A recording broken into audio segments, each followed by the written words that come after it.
Warning. The Federal Communications Commission has determined the following content to be emotionally harmful.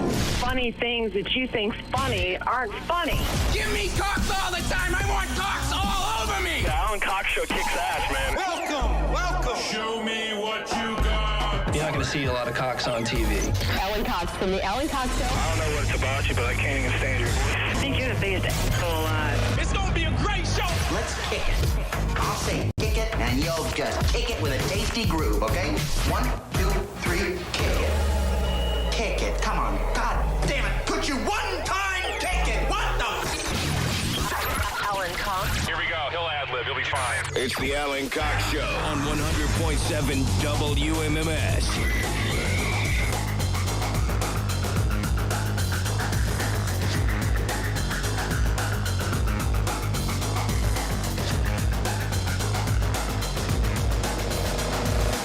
Hey, what's going on, gang? Good afternoon. Hi there. Greetings. Salutations. Welcome. Welcome. What's up? My name's Alan Cox. Thanks for being here. Everything okay over there? Oh, yeah. All right. And my monitors are all shaking and rumbling. No, he was moving. So I was setting up Cody's camera. Oh. Yeah, well, I was connecting my laptop to the device and all fixed. Creepy hugs. There you go. Bill Squire's over there. Mary Santora's over there. Yo. Poundcake's in the back. A windowless closet. Afternoon, white people. And we are happy to welcome you into the fold. If you want to join us telephonically, I think we were having some issues with the phones, but that shouldn't affect you, the potential caller. 216-578-1007 or 800-348-1007 if you want to text me. The number is 35192.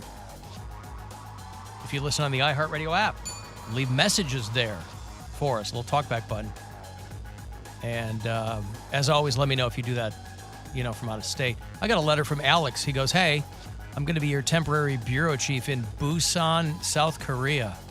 Isn't that zombie movie? Isn't Train to Busan a zombie movie that everybody tells you to see and I haven't seen it yet? It's supposed to be really, really good. But I haven't seen it. I've never heard of it. I was on I'm on a handful of horror film subreddits, and I was going through last night and kind of jotting down some notes of some horror films I wanted to see. And then what I do is I pick the most mentally taxing, just gory ones, and then I will forward that list to one Mary Santora because she's a huge, huge fan. Ever since I pointed her towards Song of Solomon, she's been... Something wrong with you, man. She is... Seriously. She is. She's in the club. That's how I grew up, though. And in the 80s, when I was growing up, and much to my parents' credit, as conservative and Catholic as they are, they were like, look, you can watch whatever you want to watch, as long as it's not warping your brain, as long as you're not getting weird thoughts in your head, you can watch whatever you want to watch. So I was weaned on a diet of splatter films, and, in the 80s was a pretty goofy time for horror movies. I mean, for every Nightmare on Elm Street, you'd have you'd have something stupid that would be just ridiculous to watch, but I watched them all. But, people's tastes get ratcheted up, and so there's not so much of that rubber doll getting its throat slashed anymore in movies. Hasn't been for a long, long time. They're very, very realistic.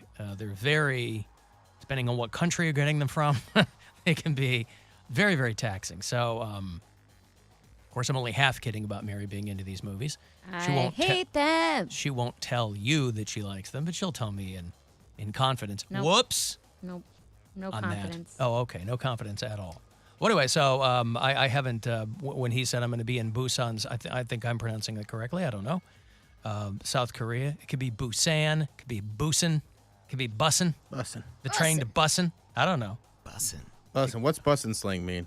Bussin' really means good. There's more than one definition of it in the Urban Dictionary. Bussin' means we're about to start bussin', like shooting, so it can mean that, or bussin'. Yeah, that doesn't. He goes, bussin'. It means we're going to start bussin'. Yeah, well, it's... better get out of here before we start bussin'. Yeah, that's right. I thought Mary said something good. I thought it was something good. That's how my 10-year-old niece uses it. Somebody's like, man... Oh, this is bussin'. This walk-in taco is bussin'. Bussin'. She says it all the time. Yeah, sure. Why not? Yeah, And but- listen, you gotta be plugged into the youth culture, right? Don't. Yes, you do. 10 years old, you got to know these things. You at least have to know them, I think, and hip hop culture is youth culture. Black culture is youth culture. And I know that your niece isn't black. No.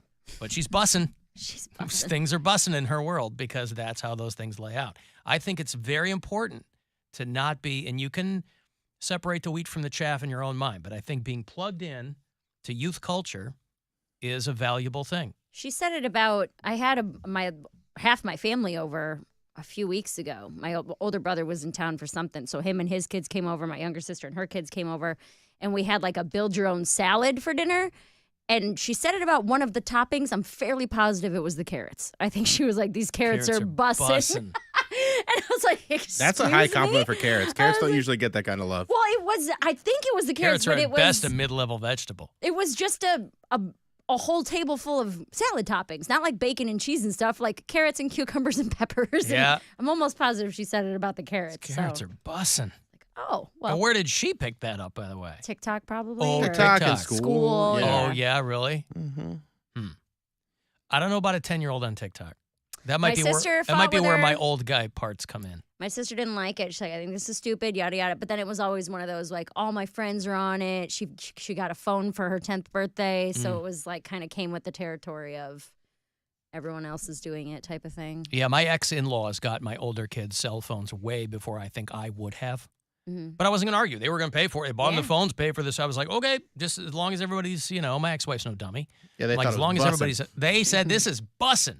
They're going to love it. It's Couldn't you busted. do this for us, Dad? I said, I'll give you my old cell phone. My Nokia. You can have one of my Pebbles. You can have an old phone there.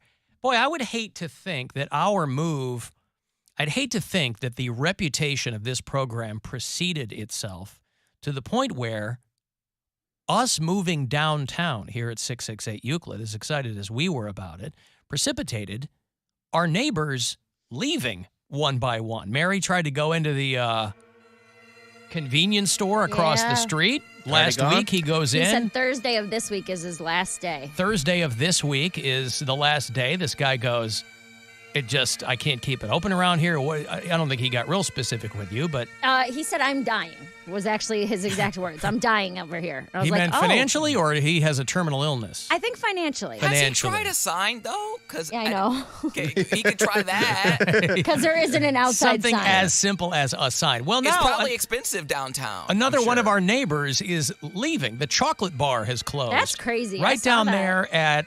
Now, I didn't know it was a chain. Chocolate bar is a chain. It is a chain. Mm-hmm. Yeah. I didn't realize that. But anyway, it's been there before I got to Cleveland. Right there at the end of East 4th. So it's like a weird chocolate bar if you've ever been in there. I've never been in. And if you haven't, well, now you can't. It was kind of a wild thing because it was like across Euclid from East 4th, but it wasn't really part of East. It never felt part of Part of the hotel. I guess. Yeah. Right? And so they posted that they're done. They can't keep it open. Staffing issues and whatever. And I saw these people. I went to their Facebook page where they made the announcement. I saw all these people complaining that they never go downtown because there's no parking in downtown Cleveland. There's I'm like, plenty- there's garages No, everywhere. There's What no are you talking? free parking. There's That's no what free parking anywhere. That's any what big city. I promise you. That's what people mean when they say I don't want to go downtown because there's no parking. Means I don't want to pay for parking. Because Well, that's I've very, had people but say that that's all the very time. different. That's what they mean. My dad used to say that there's no parking. I'm like, yo, there's thousands of parking. There's no free garages. parking anywhere. Right. You're not going to get a spot on the street, and if you do, you're going to pay a meter. Mm-hmm. I couldn't believe how Not little. at night though. But there's. I couldn't believe how little they were ripping us off on the Jersey Shore. By the way, parking was like $1 for 4 hours. I couldn't believe it. Oh, wow. They probably figure, well, you'll spend money everywhere else, Mm-hmm. but still, like that doesn't matter. You go anywhere where there's a lot of stuff going on, and they're also trying to rip you off on But parking. I think the difference between Cleveland and other big cities that don't that charge you out the ass for parking, there's a lot of public transportation. Like Chicago, you can always take the train downtown. Our trains here are not as convenient. You have to park way out of the way to take a train. no, That's I not true, understand. though. Also, and parking downtown is, unless there's like a huge event, It's reasonable. pretty reasonable. I understand, but I'm $8. saying Yeah. that's the difference that people make. They're like, oh, well, if I'm in, San Francisco, I can take a trolley, I can take a train, I can take a bus. Yeah, but In we're just Cleveland, talking you about. can't do that. Well, they're not comparing Cleveland to other cities. They're saying, and by the way, they're not saying free. If that's what they mean, That's what they I mean. would say that's what you're they mean. probably right. Because But there's there's- plenty of parking. There's a lot of people that also they get so nervous about driving downtown Dude, because that's they're my not dad. they're not down here that often that they don't know which garage to go to. I get like that. and I have. they You're a scared of your just- They don't shadow, though, feel Cody. safe. yeah, they don't feel safe. They feel like it's very intimidating. They're like, I don't want to get lost down here. There's like Lost? 4 roads. Dude, I know. It's Put the it's GPS ridiculous. on your phone. Like, I there's know. no lost anymore.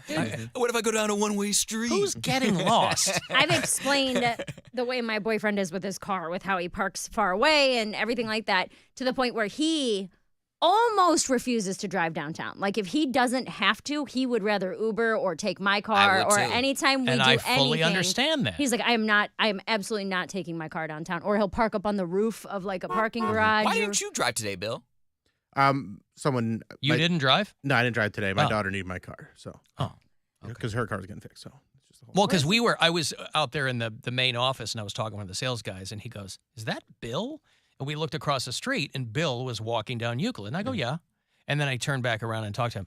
But that was like, then I didn't see you for a while. So I was like, well, maybe he's taking in the sights. Maybe he is taking a pre-show constitutional, walking around. I walked to Shake Shack, the most healthy thing you can do. At least you walked there. Yeah, I mean, it was good though. Walk up some of people those were fries? Take an people Uber that to said Shake Shake Shack is the truth. It's very, very good. I was really Dude. impressed by it. Also, you know who has free parking? The Funny Stop in Cuyahoga Falls. my Get tickets, God. BillSquire.com. Wow. Friday and Elapsed Saturday. time, Mary. 12 minutes, I'm surprised you 24 made it this seconds. long. That's Listen, I was trying to shoehorn it in for like as soon as we said parking is expensive, I'm like, Oh, he's been sitting on that for 2 minutes. Listen, that is listen, free parking is a good thing. Anywhere that it exists is a good thing. It's just silly to expect it downtown in a city.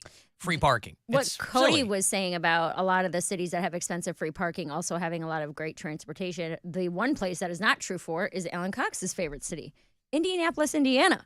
Dude, Hate Indianapolis. $60 a night. Yes, you Yeah. think that people $35 for like 2 hours, and the entire city is like that. Like you're not getting away parking less than $30 or $40 in Why Indianapolis. is that? Indianapolis isn't like a booming city. Oh, that's Well, probably why. No, I asked, and they said that all of the parking structures in downtown Indianapolis are owned by the same company. Right. So they set their prices, Monopoly. and it's literally. But that's a for, good. Yep. But that's a good. Well, I mean, parking is pure profit. But I mean, also, that's a good way to not get people to pay for parking. well, like, you how don't is have your a company- choice. Well, you take an Uber.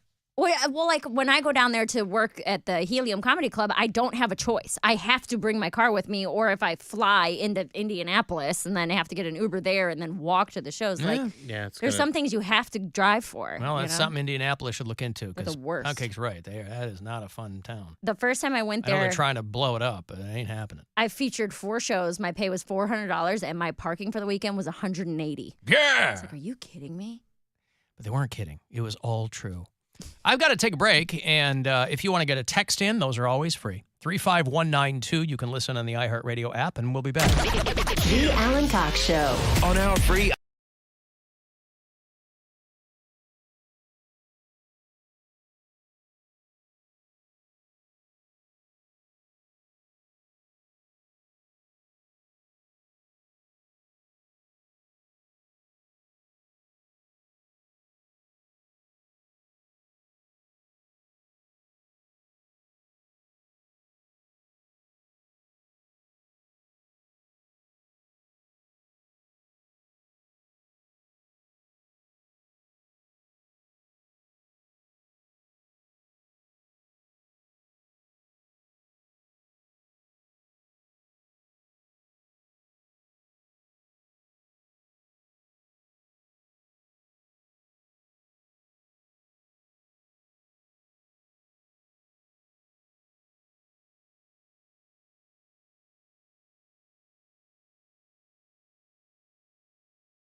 before, but now it's official. Alan Cox. To occupy the city. On 100.7 WMMS. Maybe when we bring back the Alan Cox Show comedy tour, we should do it in iHeartland. Yeah. In Fortnite. Oh, love it. What did I say? Youth culture. Keep your eye on the ball, baby. Hey, if you want to send a text, 35192, your Cleveland Guardians are back at it tonight, weather permitting. It's a 6:10 game. Tonight, tomorrow, and Thursday are all a little bit early-ish, so we dip out a couple minutes early. 6:10 tonight against the Baltimore Orioles, which are kind of occupying the same space as the Cleveland Guardians right now. Orioles are, they're in a much harder division, but they're about the same record. Yeah. Do you think when kids go to the iHeartland on Fortnite, they're like, man, this is bussin'? I bet they are. I bet they're saying that. These digital carrots are bussin'. Yeah. So tonight, 6:10, right here on WMMS and the iHeartRadio app, of course, you can listen there. And tomorrow is going to be the very last day for you to use the promo code RADIO. It's been good all August. But as we move into September, we'll move on to something else. It gets you 20% off over at CLE Clothing Company. It's one right around the corner from us, the flagship right here downtown. And then they have them out of Crocker. They have all over the place. But let's say you want to go to a CLE Clothing Company, but you're really scared to come downtown and park. Well, you can get online. You can go to cleclothingco.com, Gesundheit, and still use the promo code RADIO today and tomorrow. And what? I'm kidding. That's not bussin', Mary. You're bussin'. Whatever you're doing. How was Michelle Wolf? Mary opens for Michelle Wolf last night. Oh, it was amazing. She did a one-nighter over here? She did a one-nighter. Loge was open, which means she sold over 250. It was a pretty full room. I didn't even know she was coming. I don't know how I missed that, but I didn't even know she was coming. Well, she's doing a tour of one-nighters. So she has a bunch of random dates on weekdays all over the country. But yeah, her new hour is fantastic. I'm a big fan of her comedy, always have been. Is this all? I had to warm up to her, but I think she's very funny. I've loved her since the jump. Like, I saw her first couple clips, and I was like, oh, I like her. I was one of the people that watched her show on Netflix every week. Oh, really? Yeah, I love that show. The Break, or what was it called? I thought that was such a funny show. I was so bummed when it got canceled. Yeah, she did great. a bit called Segment Time that was really funny on that show. Yeah. So are these all prep for her? Like she's doing a Netflix thing or something? Or either that or she just wants to get out and do some new material. Yeah. I don't know, but the crowd was fantastic. It was one of those when you're you're playing to a packed house last night. We're playing to a packed house, and her following is very similar to what I would imagine my following will be one day, where it's heavily liberal females, like in their mid-30s. Like it was basically doing a set to a crowd full of me. And it went very well. It was super fun. She was so sweet. Nothing bad to say about the night. It was really wonderful. So if she's around, go catch a set. It was awesome. I had something else to say about it, but I don't remember. Well, take your time. We're just, just sitting here, out. Mary. Just, waiting on me. Waiting on you. No, it was great. I mean, it's starting to be like weird that there's funny females finally. You know what, dude? It's like it's been so long. It's honestly it's like what the heck? I saw Corinne Fisher, who's from the Guys We F podcast, and she did a set on a show I was doing on Saturday. And for a girl, really funny. You know, you can't even say it. I know I can't stay, but no, she was great. And I mean, there's so many good comics right now, but she was really, really funny, really clever, and I love Michelle Wolf too. Yeah, it was awesome. It was a fantastic show. Okay, well, good. Yeah, we've learned that women are funny. Women are funny. Yes, a few women are funny. Some women are funny. Just like some guys are funny. I was gonna say, like some men are funny. People on the text are arguing over bussin', by the way. Oh. I can't believe that I'm 43 and white and have to explain slang to Poundcake. Okay, what is it then? Bussin' is shooting, not bussin'. He said it's both. He said it's both. You got to listen, sir, madam. Yeah. Alan bussin' is like busting in terms of a nut. That was so good, you bussin'. Now, I like that. Oh, really? Probably. That might be where so it your comes from. 10-year-old niece is busting a nut on the regular when she's eating carrots. For them carrots, son. Yes, because that makes sense because they call, a male P. Bus stop? I don't know if I'm allowed to say it on air. Yeah, then don't. I don't know what you're talking about, and I don't. see you. I don't want to go down that road. It's like Yeah. bussing, but just what you call a female vagina. Another word for vagina. It's just a male vagina. Vagina is a female vagina, I believe. Yeah, the female word for vagina is Talk about vagina. A male Oh my vagina. God. Vagina penis stuff. We were in the car this weekend, and my boyfriend's daughter, who is 6, something came up about vagina. She was like digging in her pants or something. I was like, hey, is everything okay? Why are you touching your vagina? You know what I mean? Like, Hey, why are you she's, like, digging in your pants? pulling her shorts out of it. I was like, are they too small? What's going on with you? And she was She like, got a no, I don't." V-wedge. She's like, I'm okay. And then she was sitting there and she's like, am I allowed to say that? And I was like, vagina?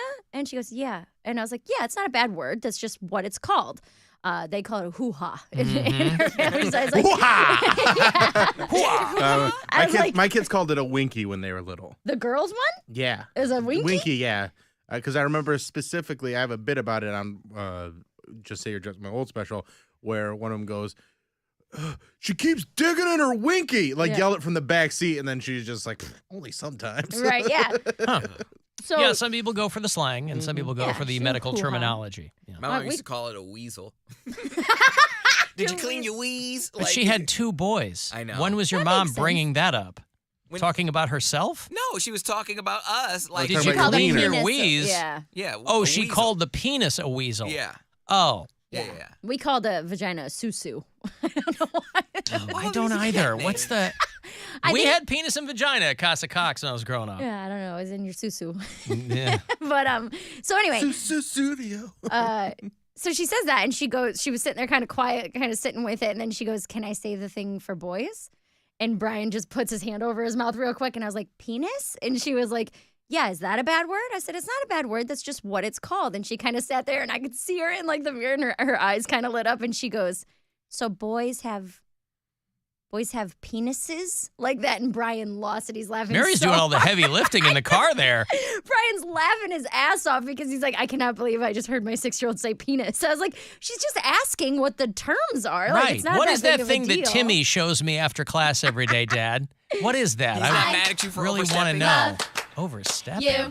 She's right. She's doing the heavy lifting for him. Please don't touch my vagina. That lets him get out of having that conversation in the car. He could barely contain Mary his can do it. laughter. Yeah. He was losing it when he was like, I can't listen to this small child say the word penis just because she's so like, shy about it. Like she was like, is it okay? Can I Well, say penis? It's like when Alan plays the clip of Nora going, why were you talking about penises and beeholes on the radio, Right. Daddy? Right, yeah. There's just a sweetness to it. It was just. Why were you talking about beer holes and penises on the radio, Daddy? It was just such a sweet moment that made me. I don't know. It was a very funny kind of. I don't even know if it's a teachable moment, but just my that, 6-year-old daughter's first penis. I'll never forget it. It was. just that she was like so confused. Like, can I say that? Like, was just so shy. And is it okay? I'm like, yeah, it's just called a vagina, honey. It's just now. Let's not run around the mall and yell it at people indiscriminately. That's a whole other thing. Yeah. Yeah. You know, I don't think I Honey, learned. it's called a vulva. All right. I heard every other vulgar term for penis and vagina before I actually learned the words penis and vagina.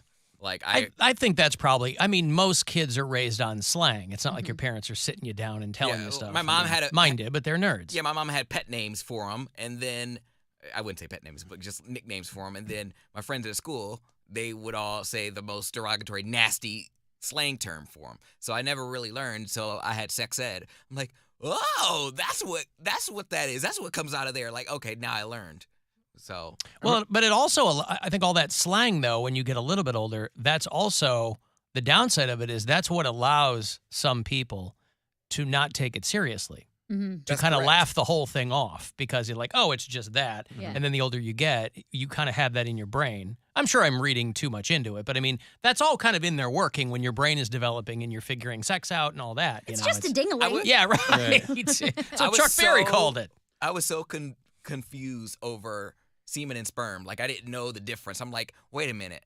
I'm like, why? I was like, why can't the sperm just like come out by itself? They're like, well, because it needs fluid. I'm like, isn't sperm fluid? And they're like, no, sperms, think of them as little tadpoles. I'm like, that's what's inside of me right now? I got real scared. I'm like, wait a minute. You guys didn't have sex ed in school? No, we did. That's how I learned. Oh, I That's see. when I learned. When they told you. I'm like, wait a minute. I was like, so that liquid is not sperm? They're like, no, that's semen. I am still fascinated by the things Poundcake didn't learn with a mother who was a nurse.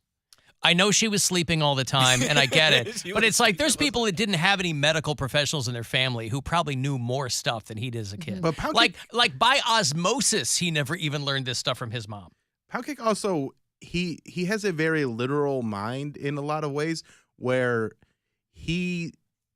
it seems like he can't, at least when he tells these stories about being a little kid, he can't grasp like the layers of things. Like the sperm is in the semen. Like he can't figure that out because he kind of locks it in as, okay, it's this one thing. Yeah. And also, if you're that young, I don't know how young you were when you were hearing about this. 17. 13. It might be hard for anybody to understand. Anybody just heard it way, like I was probably finding out about it in 5th grade. So I feel like I had a pretty good understanding of how they explained it to me. Or maybe you just have a learning disability. I do have a learning disability. Dude. Yeah, his learning disability is called doesn't listen. That's his learning disability. That's why he was on that little bussin'. Uh-huh. The short bussin'. The first time I heard about semen, my brothers were making macaroni and cheese. They weren't singing sea shanties? They were not. They were making macaroni and cheese. So, man, I had to be young. I was probably only 7 or 8 maybe, and my brothers were making macaroni and cheese. And they were joking, and he said, "Oh, it looks like there's a bunch of semen in here." Oh. And I looked at my mom, and I went into the room, and I asked her, I was like, "What's semen?" And she was like, "What?" And I said, "The boy said there's semen in the macaroni and cheese." God. So she comes You're out. supposed to use milk. Right. She comes out like, "What is going on?" And then she told me that semen was when, like, seamen, like Navy guys, fall overboard and get all slimy. That's what it looks like. I'm not just telling you what it was. Well, how old were you at that I was point? like 7. Okay, She's sending you out into the world with a ridiculous story that people will mock you for at some point. Well, my mom told me But that. I let it go.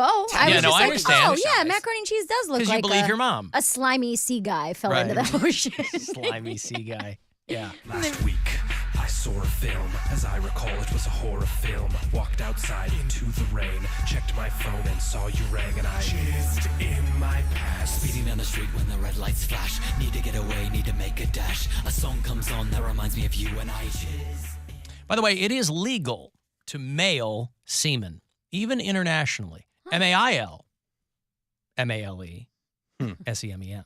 You can mail it. And there's a woman named Amanda Booth who makes what she calls jizzy jewelry.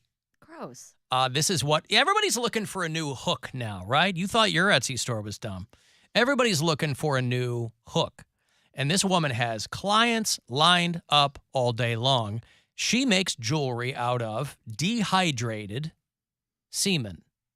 Oh, I bet you those things smell. Dude. Oh, that's all I could think Yeah, of I is know it smells. working in this factory that she has in her probably tiny apartment. She's in Canada. Most of her clients are in the U.S. No way she has a husband. She asks people. Where do you think she's getting it? She asks people to make sure that the containers are fully sealed and double bagged, and then you mail it to her.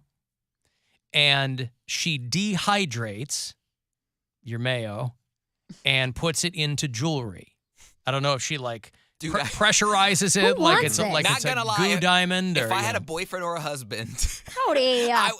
shut up, Mary. I would want this. Instead of you know how people get chocolate covered D's or stuff for Valentine's Day, I would like a ring or a trinket or something. If I was, you could give your girl a real pearl necklace. Exactly. See, that's the thing is I was reading this article on it, and this woman was like, I got one because I'd be really funny to tell people my husband gave me a pearl. I'm like, that's funny. People are so dumb. That'd be funny to tell people that, would it? And then they go, haha, I'm uncomfortable. And And they they'll walk be like, away. oh, that's actually really disgusting. Yeah, I will walk away. I feel like you have to be so insecure to want your girl to wear that. Like, everyone needs to know your mind. You're going to wear my jizz on your neck. But here's my question, and this is going to sound really stupid, but I'm not a scientist. Is there any way that you could Jurassic Park your way to a kid with this stuff? It's probably all dead, right? That way yeah, it's all dead. You couldn't Yeah. rehydrate it? I don't know if Reanimate it Frankenstein style? Yeah, today's Frankenstein Day, by the way. It's Mary Shelley's birthday. They celebrate Frankenstein Day. It's still got DNA in it, so That's if you have, what I'm saying. Yeah, but if you have, I mean, you They couldn't extract flies from amber. do it in a way like you couldn't use it as like artificial insemination. But if you were trying to make a clone, I don't think you then could use this. I don't know. No. I'm just asking questions, Mary. Well, the mosquitoes People are were saying dead in Jurassic Park, and that's real. Yes, obviously. Right.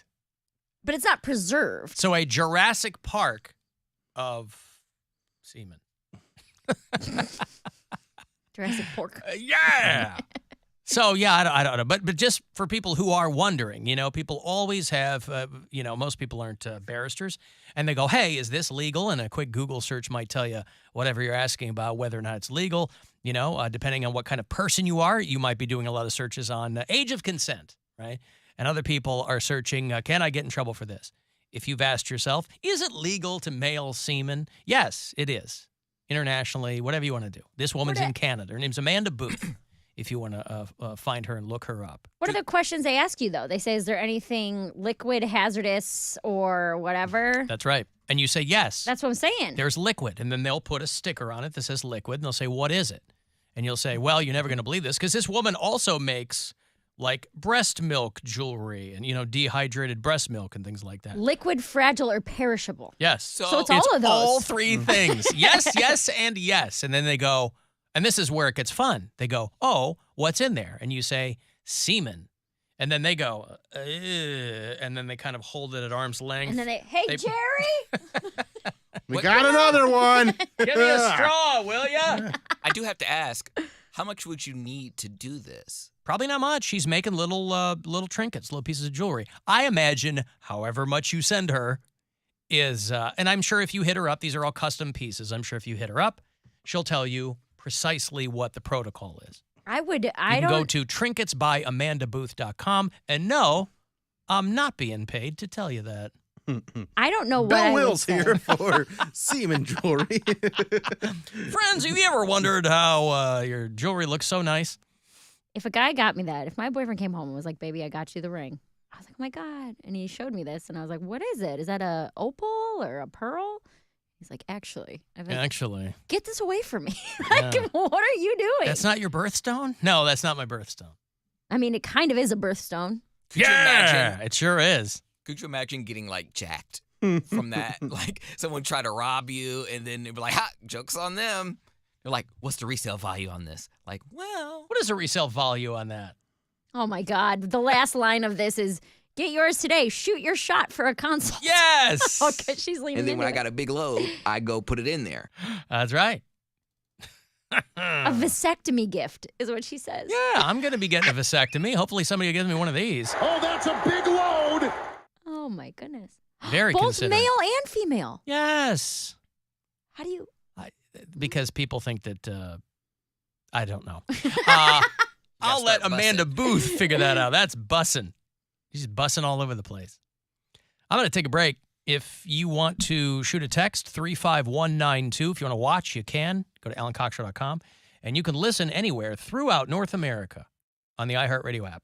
The Alan Cox Show on 100.7.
insane, manipulative.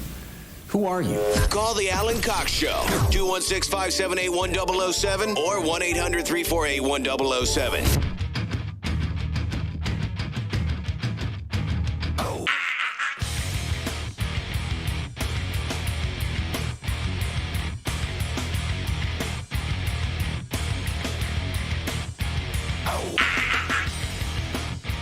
35192. Want to send a text? AlanCoxShow.com to find us, watch live there. Thank you to whoever is helping out there today on the live stream. That would be Bimble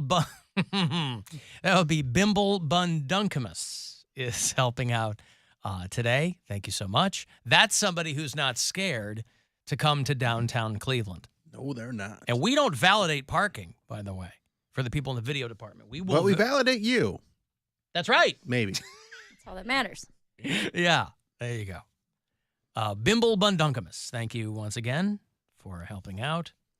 Guardians play tonight, first of 3, here at home, right around the corner from us, against the Baltimore Orioles. That's Cal Ripken Jr. and the mighty Baltimore Orioles, who are having a hell of a season. You can't always say that about that team. But they're doing all right. Alan, did you see they had more sewage overflow at Edgewater Beach? Of course I did. Second time this month, Mary has established Edgewater Beach as her favorite beach. And she doesn't mind that there's constantly sewage overflowing there after huge storms. I only go when there's sewage. That's right. What you said. Fly Yes, that yeah. red flag, baby. Yeah! I'm going in naked. Uh-huh. Oh, God. My hoo-ha. I was going to say, something's going to happen to the hoo-ha once you... you can always leave us messages, by the way. Alan Cox Show After Hours line is always available to you any time of the day. It's 216-986-8903. Hey, all. Ron from Talmadge. Regarding Mary's little quip about her brother saying it looked like there was semen in the mac and cheese, when we were kids, my youngest sister at the dinner table during dinner, out of nowhere, asks, "Hey, what's a dildo?" And without skipping a beat, my dad said, well, it's like when it's how spices get to the grocery store. You have your, like, it's like a deer. You have your herb dough, your oregano dough, basil dough, and dildo. An old joke. And she accepted that answer for a very long time. Later. Yeah, there you go.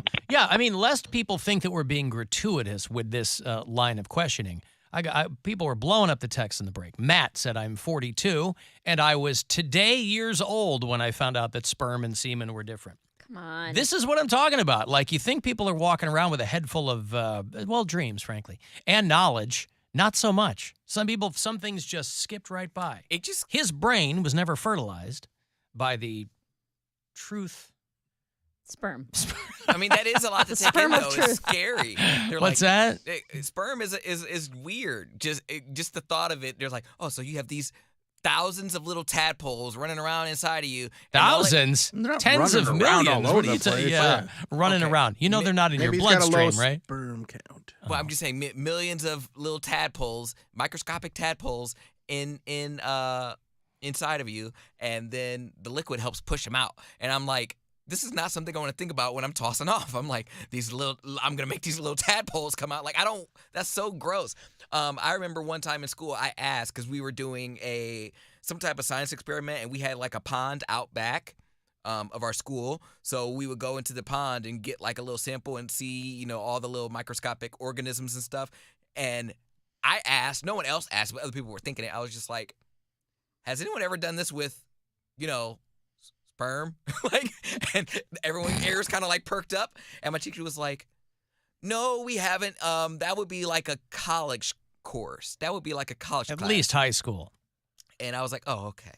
And then everyone kind of went back to normal. But I could tell everyone else was thinking it, but no one said it. Yeah, you were responsible for putting the light bulb over everybody's heads. No, everyone was thinking it because they were like, I was thinking the same thing. Oh, I see. Because you just said, this is Poundcake. He says what other people are thinking. Because science makes everything gross and painful. Like the fact that we got like a little... Or amazing and fantastic. No! We had like a little slide of just like, it was a drip of water. And he was like, now let's see how many microscopic organisms are in that water.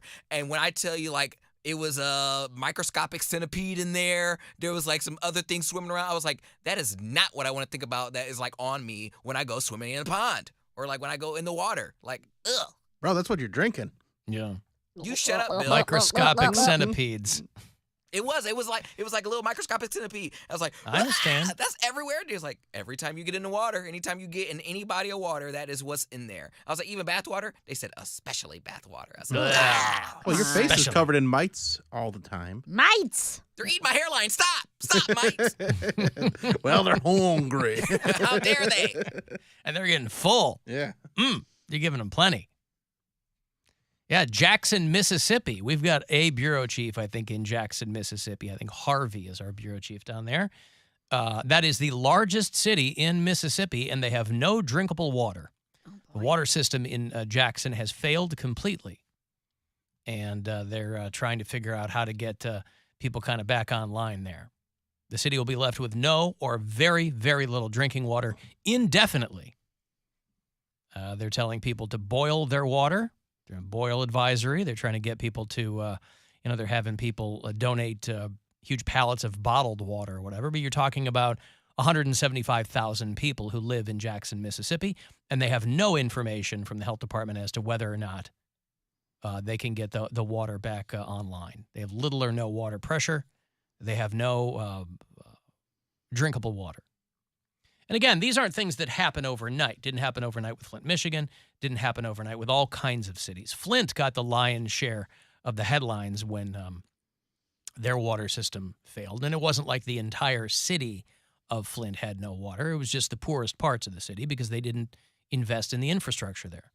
But they're not alone. And this is going to be a bigger and bigger problem in a lot of cities. So, when people were like poo-pooing these huge infrastructure bills that they were trying to get passed, this is what they're talking about. Do you want to die from drinking the water?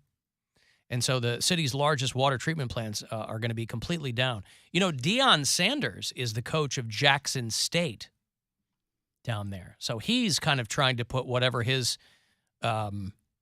considerable influence in the region is to use and kind of raising the alarm. You remember primetime Deion Sanders? Of course. He was in the pros for a long, long time, but he's been the head coach over there at Jackson State University. And he's along with everybody else. Imagine saying, hey, you can't drink the water for the foreseeable future. There are probably parts of Cleveland where I don't know, the ins and outs of it, but, a city the size of Cleveland, there's going to be some issues with the water. They don't have running water, which means you can't flush toilets. They don't have air conditioning, and there's no ice in Jackson, Mississippi right now. Have you seen any of the videos in Pakistan? Mm-mm. Oh, man. How'd you avoid those? I don't know. Those are blowing up all over. What's going on? 3/4 of the country of Pakistan is underwater because of flooding. How have you not seen what's going on in Pakistan? Because the news doesn't really cover Pakistan. It doesn't. The internet, the news doesn't cover Pakistan. Not unless there's like a war or something. How did I see it? Twitter, probably. TikTok, maybe. Are you on Twitter and TikTok? I am. I didn't go on there. Anywho, if you were to Google, I didn't see any of this either, though. Really? No. Wow. Okay. Well, I've done a very good job of not being plugged in. There's big things going on in Pakistan right now, and this is kind of what people are talking about when they're talking about climate change. Holy crap. Sorry, I'm looking at videos. Yeah. And so, they got boats in the streets. Huh? They have boats in the streets. Yeah. 60% of the country is underwater is what they're saying. I mean, you're talking like tens of millions of people that have nowhere to go. They don't, It is a nuclear country, too. I don't know how that works into the equation, but, I'm sure they'll figure that out. But, yeah, the videos of what's going on in Pakistan. Because, people go, well, how can there be droughts and huge floods? Because when there's droughts like that, the land literally can't absorb the water. When the land gets so dry from drought, it's not absorbent anymore, and the water will just go over it. Oh. And so if you move to a scale like they're seeing in Pakistan. Wow, this is insane. Yeah, it's wild. A waterfall in the city. And it's too far away, obviously, for people in this country to really care about. And you can't blame people for that. I mean, it's in Pakistan. There's stuff going on all the time there. People got their own lives to lead. But, I mean, these are the kinds of things that will eventually come here. 50 million people displaced, 1,300 killed. I mean, if that Oh, was a wow. country on our border, people would be crapping their pants because they'd be worried about 50 million. You know, we got Mexicans coming over and people are, filling their shorts. And those people want to come over and, get jobs and stuff. If you had 50 million people displaced on the border, your first wave of climate migrants, that's what's going on in Arizona.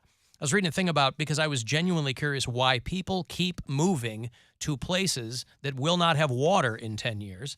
And they go, well, it's cheaper there than it is in other places of the country. It's still relatively cheap to live in Phoenix. My wife has a good friend whose family just left Portland, or Seattle rather, Well, I'd say and moved to Phoenix. Cheaper in comparison to California, yeah, but it's not necessarily. Or the East Coast. I mean, these are places where housing is plentiful and it's cheaper. So people go, well, we'll take our chances and we'll move to Phoenix. But I mean, when Lake Powell and Lake Mead and all that whole Colorado River thing is drying up, I don't know what you're thinking. Like, I know it's expensive to live everywhere, but I don't know what you're thinking if that's your plan. Not expensive to live in Cleveland. Hey, goodbye, Earth. As a Culligan water truck pulls in front of our studio, Poundcake, I want you to go and commandeer that vehicle. Okay? Go, Just go. Get us some water just in case. Just in case. Use your charm and your sexuality. What did You don't need charm when you can use your sexuality like Poundcake can. What was that guy from Fire Festival who was signing documents for water? Oh, God. Cody, be I don't like remember him. his name, be like but- him, Cody. Yeah. Science doesn't make things gross. It simply explains why it's gross. That's true. I think that's probably what he was trying to say. He's not wrong about it. Things Yeah, are there you gross. go. Things are gross. It's just I like things that are like pleasurable, like for whatever reason.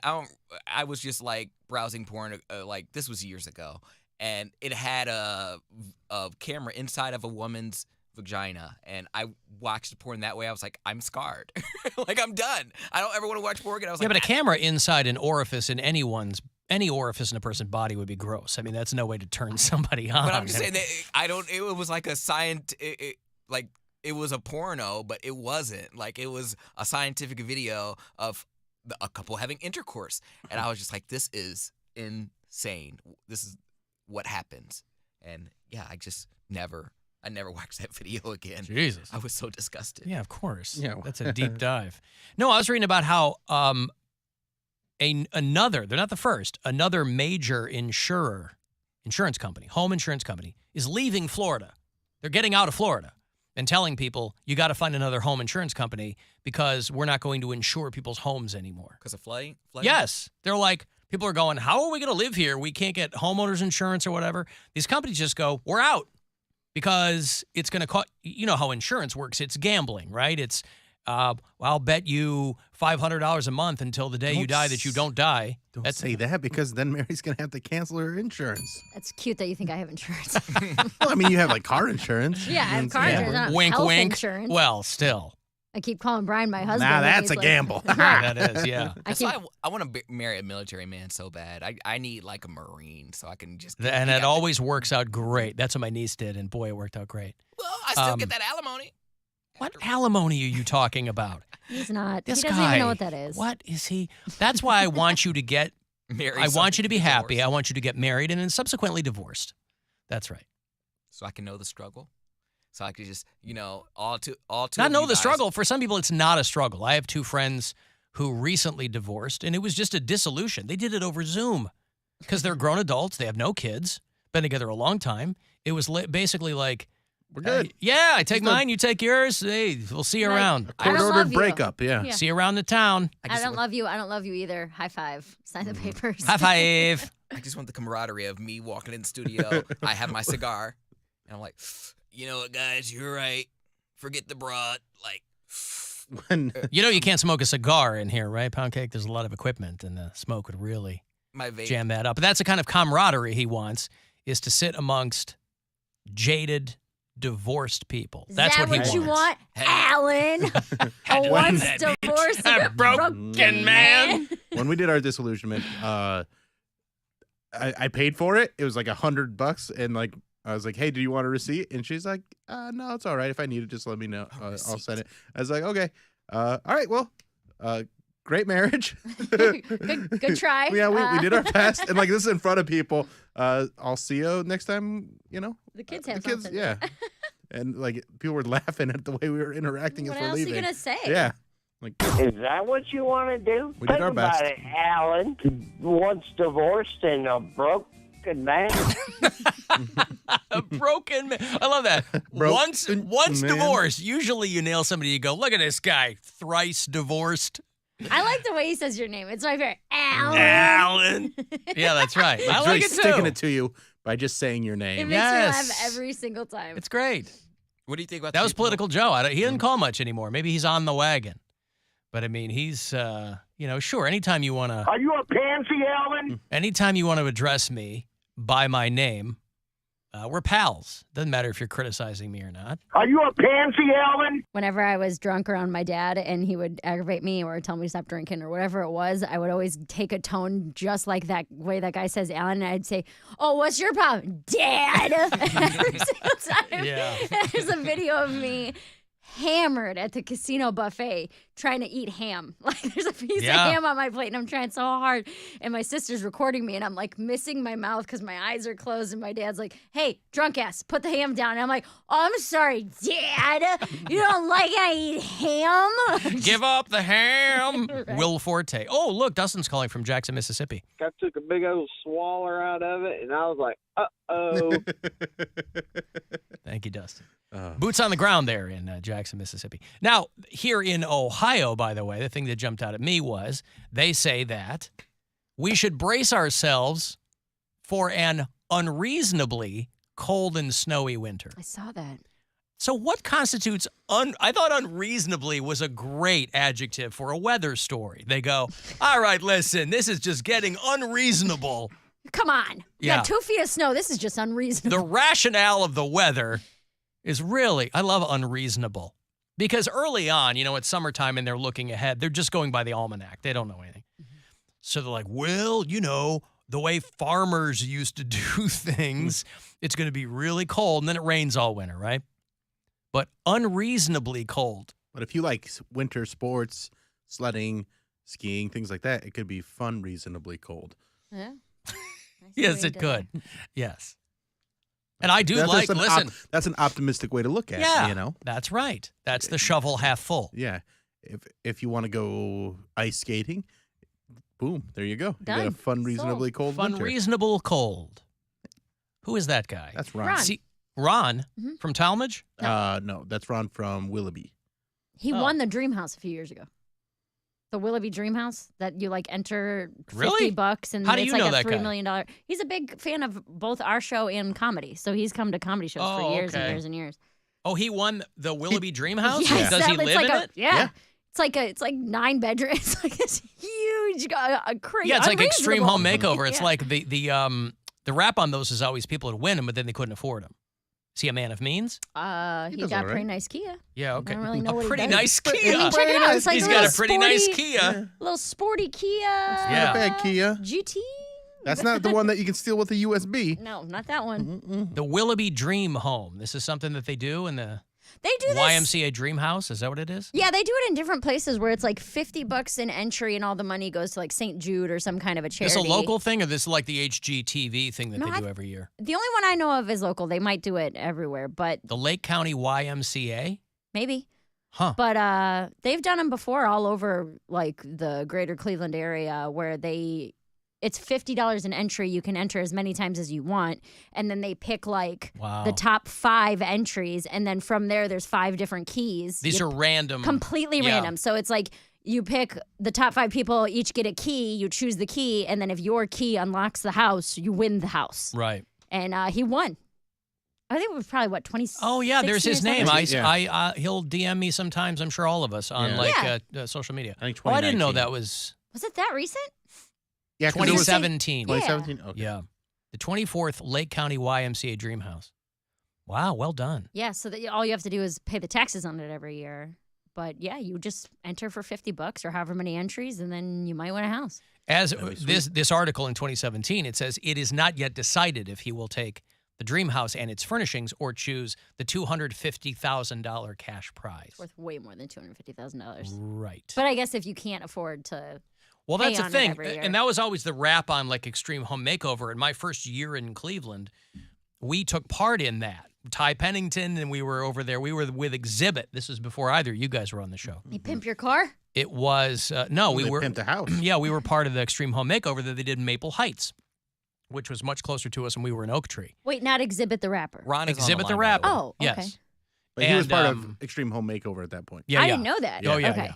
So we were on the bus with Ty and Exhibit, and we were going to do this big thing and blah, blah, blah.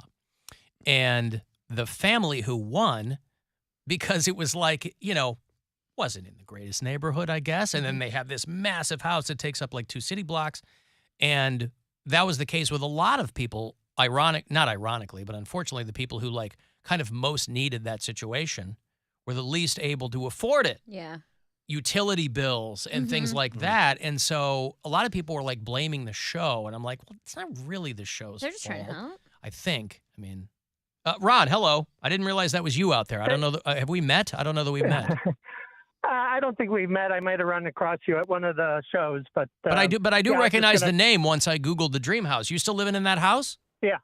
Wow. Yeah, I've been there since 2017 is when I won it. And ironically, before that, I was living on East 4th Street over Flannery's. Wow. How many entries did you put into this thing? Well, I went to Willoughby for my son's birthday, and I said, well, let me go check out the Dream House. I bought 3 tickets for a total of $39. Oh, they were that cheap? Yeah, Mary said they were $50 a pop. That's for the St. Jude. The Lake County is $15, and that's lets you tour the house. So you invested So I think they sold about $39 and won the house. That's incredible. Yeah. At the time, it was valued at $500,000. But the problem is, you have to kick the federal government $125,000, a quarter of that, just to get the lease. So I had to go out and get a loan for a free house. Right. Well, why not? Well, that's still not a bad loan to pay back when you get that kind of. Not at all. I mean, then when I figured in my income taxes, it ended up being about $220, but still, for a house that's $500, that's not bad. Right. So that was the better move than picking the cash. The cash would have been $250, and then of course they take 40% of that. Yeah. And I figured I'd probably just blow that on paying off cars and stuff. But we have a big Italian family, and the first 3 Christmases we had about 50 people over the house. Oh, that's awesome. That's nice. All right. So So I've been there. My son's living with me now, but it's way too big for me. It's 4 bedrooms, 3,500 square feet. But for now, it's okay. Right. Ron, sell it to me, and I'll give you $2,000. I'll do it right now. I'll go to the bank. I'll take out $2 grand. Take the offer. Take the offer, Ron. Take the offer. Deal or no deal. Deal or no deal. Okay. Hey, thanks, Ron. All right. Have a good one. Yeah, you too. Thanks, pal. There's Ron, who, what's his last name? Fatica? Is that what it is? Fatica? One of those I guess two, I should have asked him. I think it's Fatica. Sorry, Ron. Yeah, he's out there in Willoughby, and he won that dream. And I didn't recognize him. He came up and waved to Mary and Bill through the window. Right. Okay, I'm going to take a break here. If you're on hold, I'll get you on the way back. If you want to text for anything, 35192. You can watch at alancoxshow.com, and we'll be back. It's the Alan Cox Show. Everywhere on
live stream taken care of there. There you go.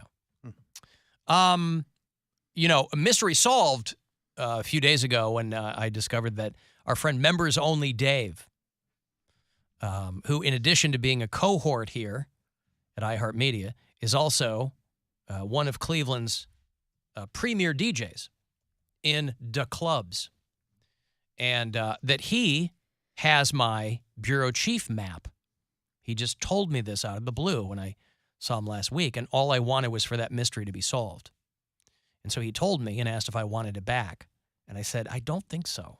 I said, hang on to it and I'll get back to you. But he tweeted out a photo of him at home with the bureau chief map.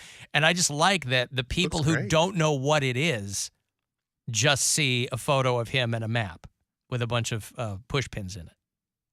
That's great. Newest addition to the home decor. And it's lit well, So anyway, that whole thing.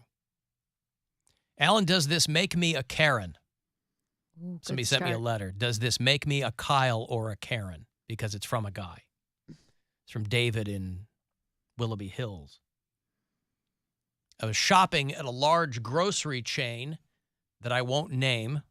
I'll refer to it only as Big Bird.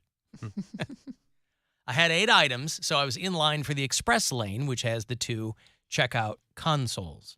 Yeah, you're essentially working now at the grocery store when you go to the grocery store. They go, hey, don't want to wait in line? Why don't you become a temporary employee? You scan it, you bag it. And these days, you got to have your own bag. Like or buy one of theirs.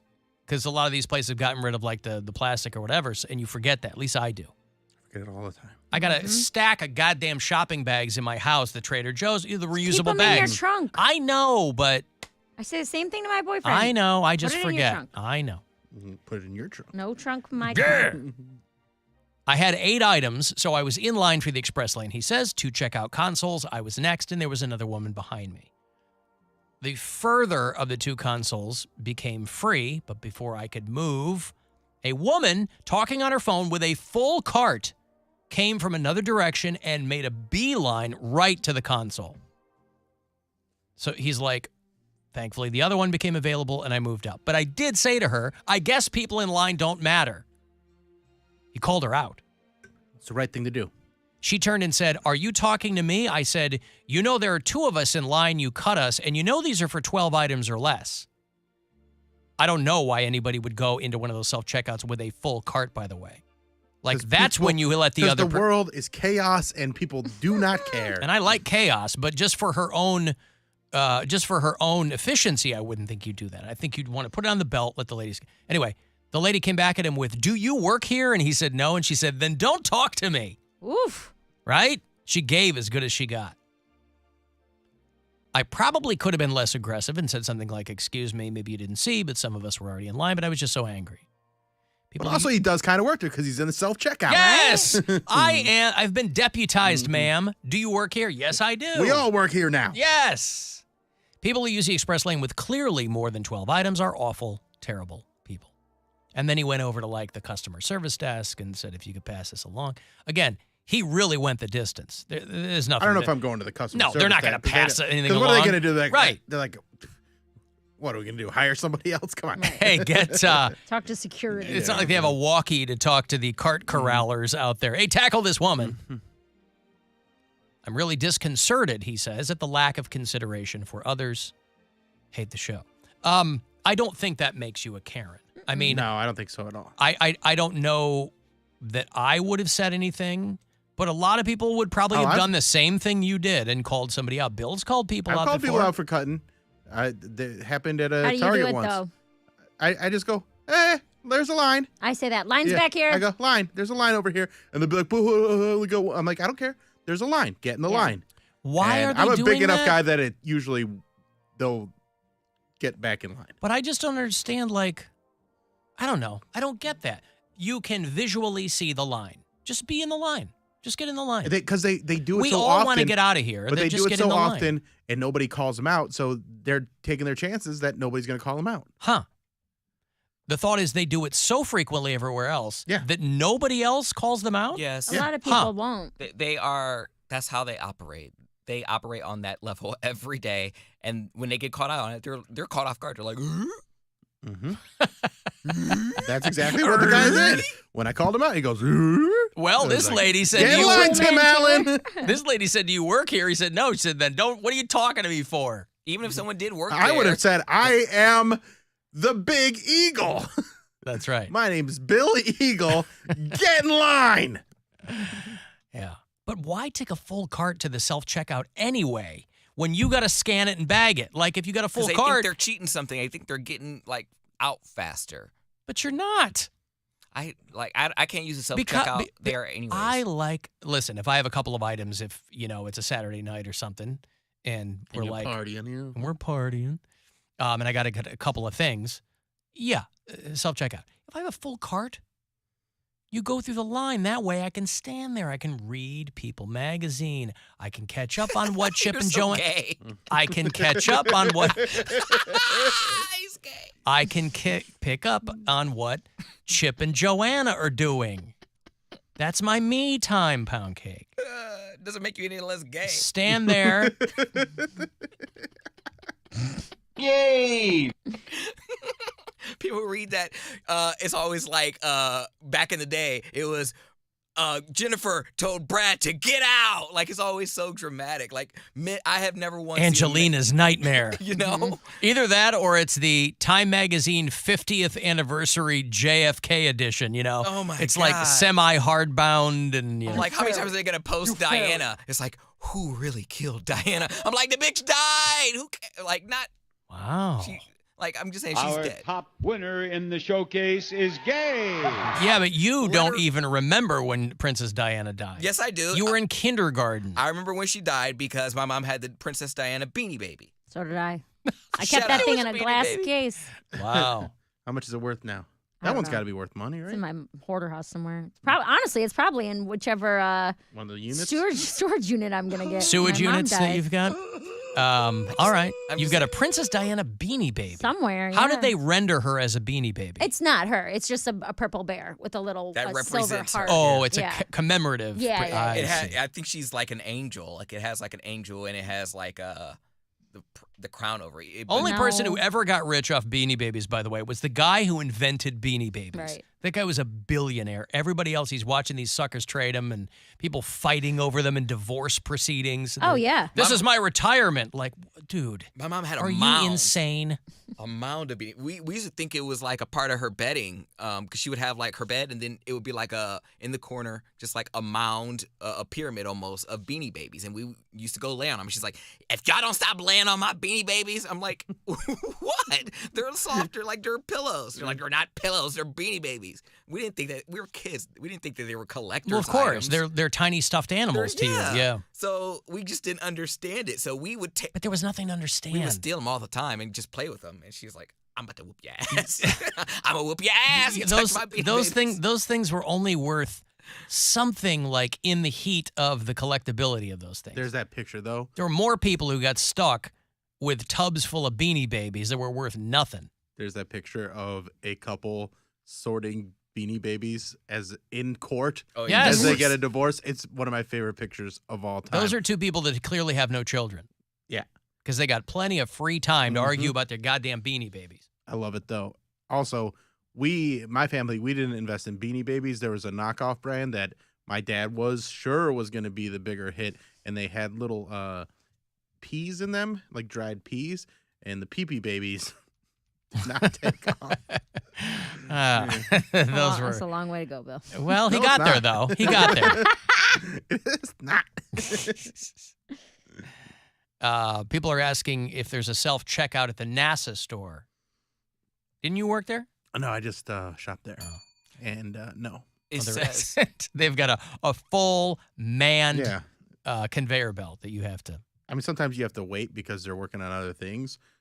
Like science? Yeah, science and, other rocket-related things, but then they'll check you out. Well, the consensus with our customers is that anyone who brings a full cart to self-checkout are only scanning half the items. But I would think that would be a big red flag for any of the actual employees there, too. If somebody pulls up, they're going to check your receipt or something. I don't know. That seems like a really obvious thing to do. to get up there. And, it's like people that would take a sticker off of a cheaper piece of produce and put it on a banana or something, and it would ring up as cilantro or whatever. Everybody looking to cut corners. Bananas are so expensive. It says Are those bananas? How expensive are bananas? These bananas are too expensive. I grabbed an impulse banana this morning. I did too. I don't ever eat bananas. And you know what? I like bananas, but I don't buy them because then I forget about them and they just ripen way too quickly. But I was getting my wife a coffee this morning. Oh, you mean an actual fruit? I didn't know if you were just saying that you Oh, no, he tugged one out. Yeah. I was making mac and cheese, if you know what I'm saying. And no, I was standing there. I was getting my wife a coffee, and they had a basket of bananas. And I go, I'm going to have a banana. It was right there. My boyfriend buys 5 bananas every week, one for each day of the work week, and he takes one with him every time. This bunch of bananas had 6. So today, I was sitting there, and I was getting ready to go to yoga, and I was like, what's a nice little pre-yoga snack? And I said, oh, there's an extra banana. And now I'm counting macros, so I had to eat it like friggin' you, because you have to weigh it without the peel on it. So I had to weigh it. And then Who's I'm the dummy this now? Stupid naked Who's banana. the psycho now? I hated Not every AC. second of it. Hey, whatever. The chickens have come home to roost. But I also had an impulse banana. Yeah. Oh, by the way, I've got good news. I've just been informed of the code word for September for CLE Clothing Company. It's going to be something stupid. Massage. Tomorrow. Rub down. Tomorrow is the last day of August. Allegedly. A last day. Suspension. Last day you can use radio for 20% off at CLE Clothing Company. And as we edge toward football season, of course, you get yourself some new gear, whatever. And so we give you a word every month for 20% off. So starting Thursday, this will be your word. I'm going to go. It's not allegedly. I'm going to go football. It's not football.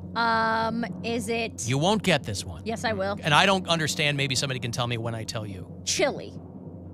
Not chili. Spice. Pumpkin spice. Not spice. That started today, didn't it? Pumpkin spice has been around for a few weeks. No. I mean, Starbucks dropped it today. Oh, they I don't made know. a I big think deal. they brought it out a couple weeks ago. I had a pumpkin spice iced coffee the other day from the coffee place next door. It was delicious. Okay, the answer is sidewalk. Oh, good for you. It's not sidewalk. Can you give us a clue? A Yeah, genre? I want a genre? Jean. I don't know what clue to give you because I don't know. I would need to know the context or the significance of this to be able to give you a clue, and I don't really understand. Is it a root vegetable? Gourd. It is Potato. It is not a root This vegetable. popular genre, this It is 6-letter genre, this genre. Buzz. B-U-Z-Z, Buzz. I'm tired For of this. 20% off in September. I keep saying they need to Lightyear? let me choose the word, Or like but I don't know. Aldrin? We just talked about him yesterday. Yeah, maybe somebody over there was listening to the show yesterday. They're like, screw it, Buzz. Anyway, all September, starting Thursday, and there are 30 days in September. It seems like they've gone off of the theme. Topical. Timing, tying in with the month.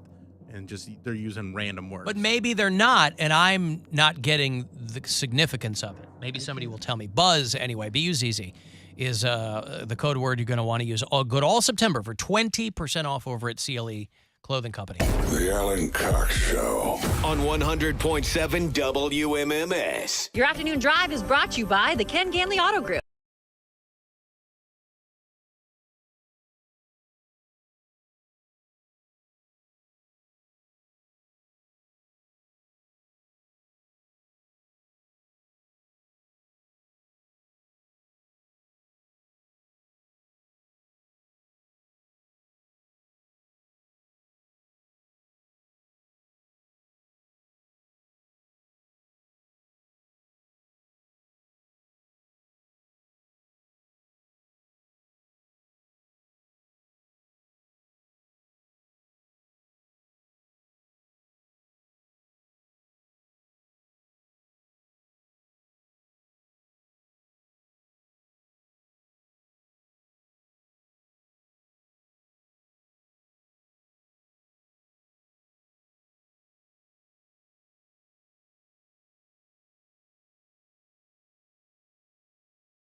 1007 or 1-800-348-1007.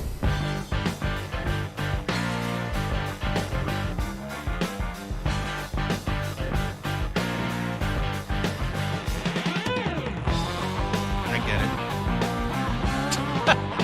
What? Because it's Frankenstein Day. Yeah.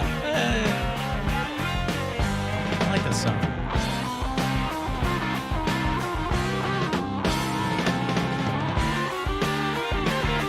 I'll even do you one better.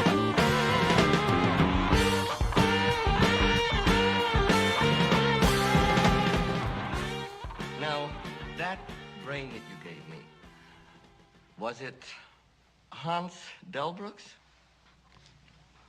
No. Good. Would you mind telling me whose brain I did put in? And you won't be angry? I will not be angry. Abby someone.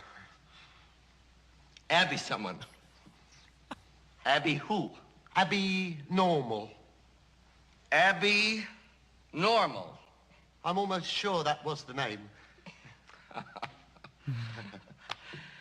Are you saying that I put an abnormal brain into a 7.5-foot long, 54-inch wide gorilla?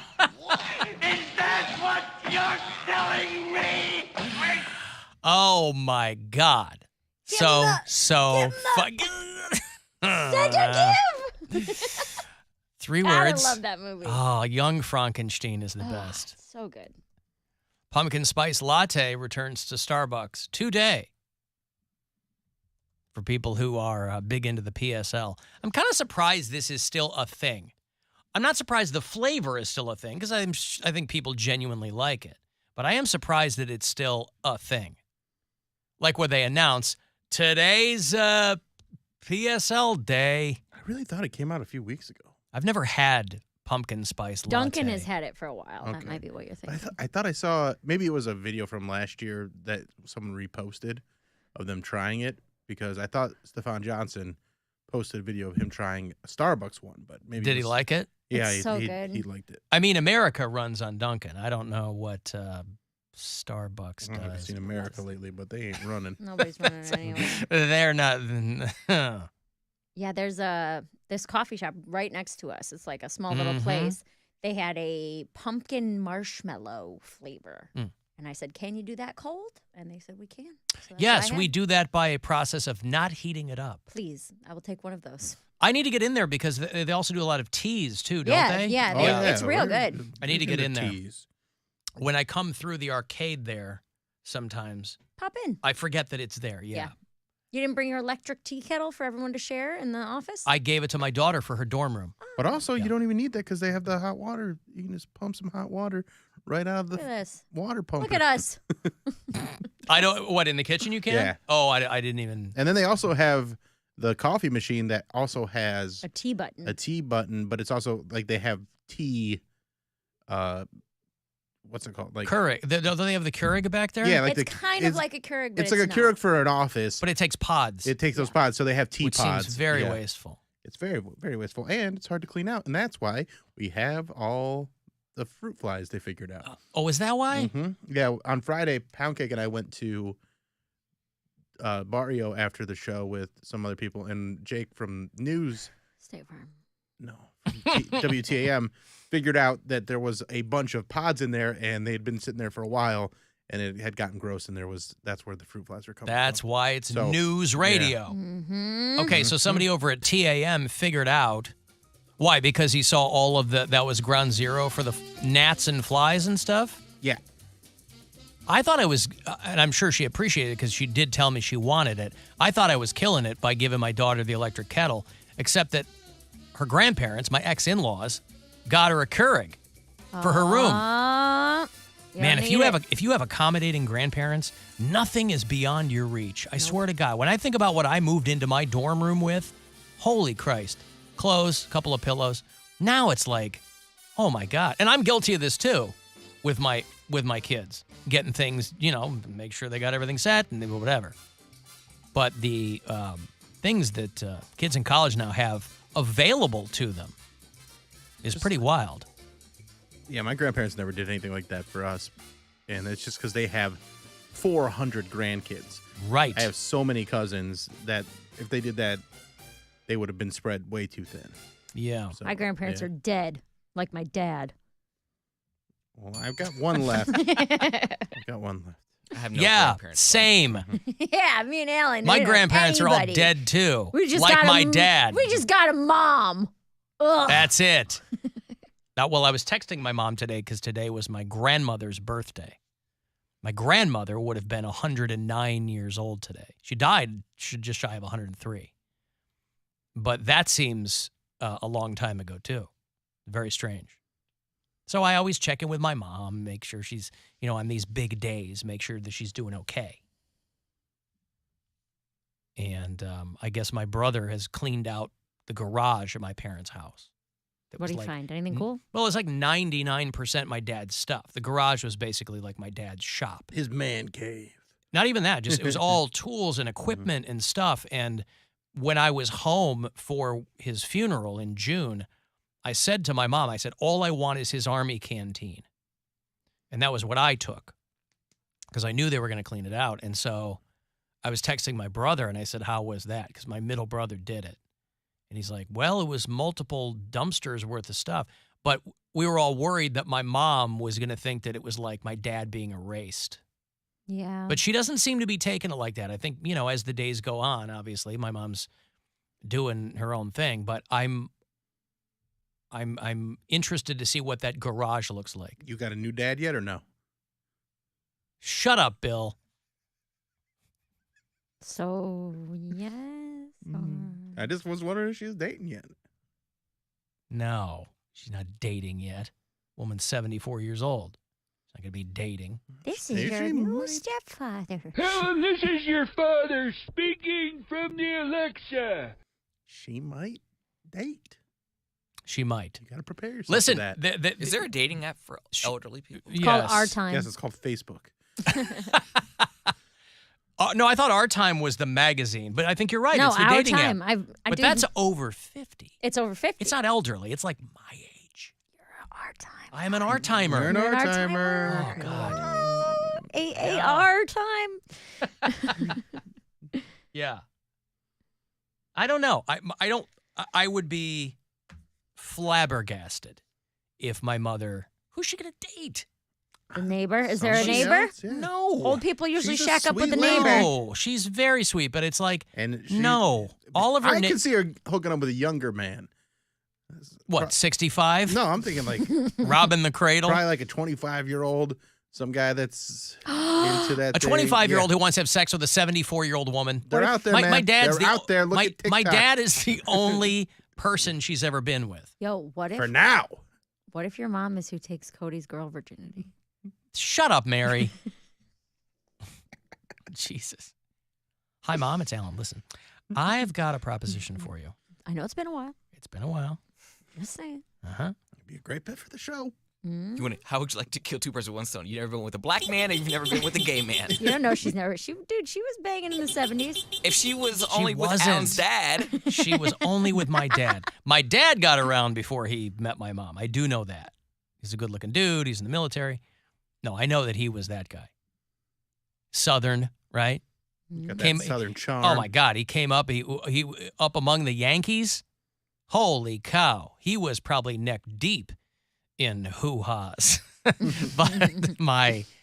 but my mom, she was a good Catholic girl, and so my dad was the only person. Yeah, because you know how those Catholic girls. I'd feel ripped They're off. all good. I know, but I mean, 50s Catholic girls were in a different situation.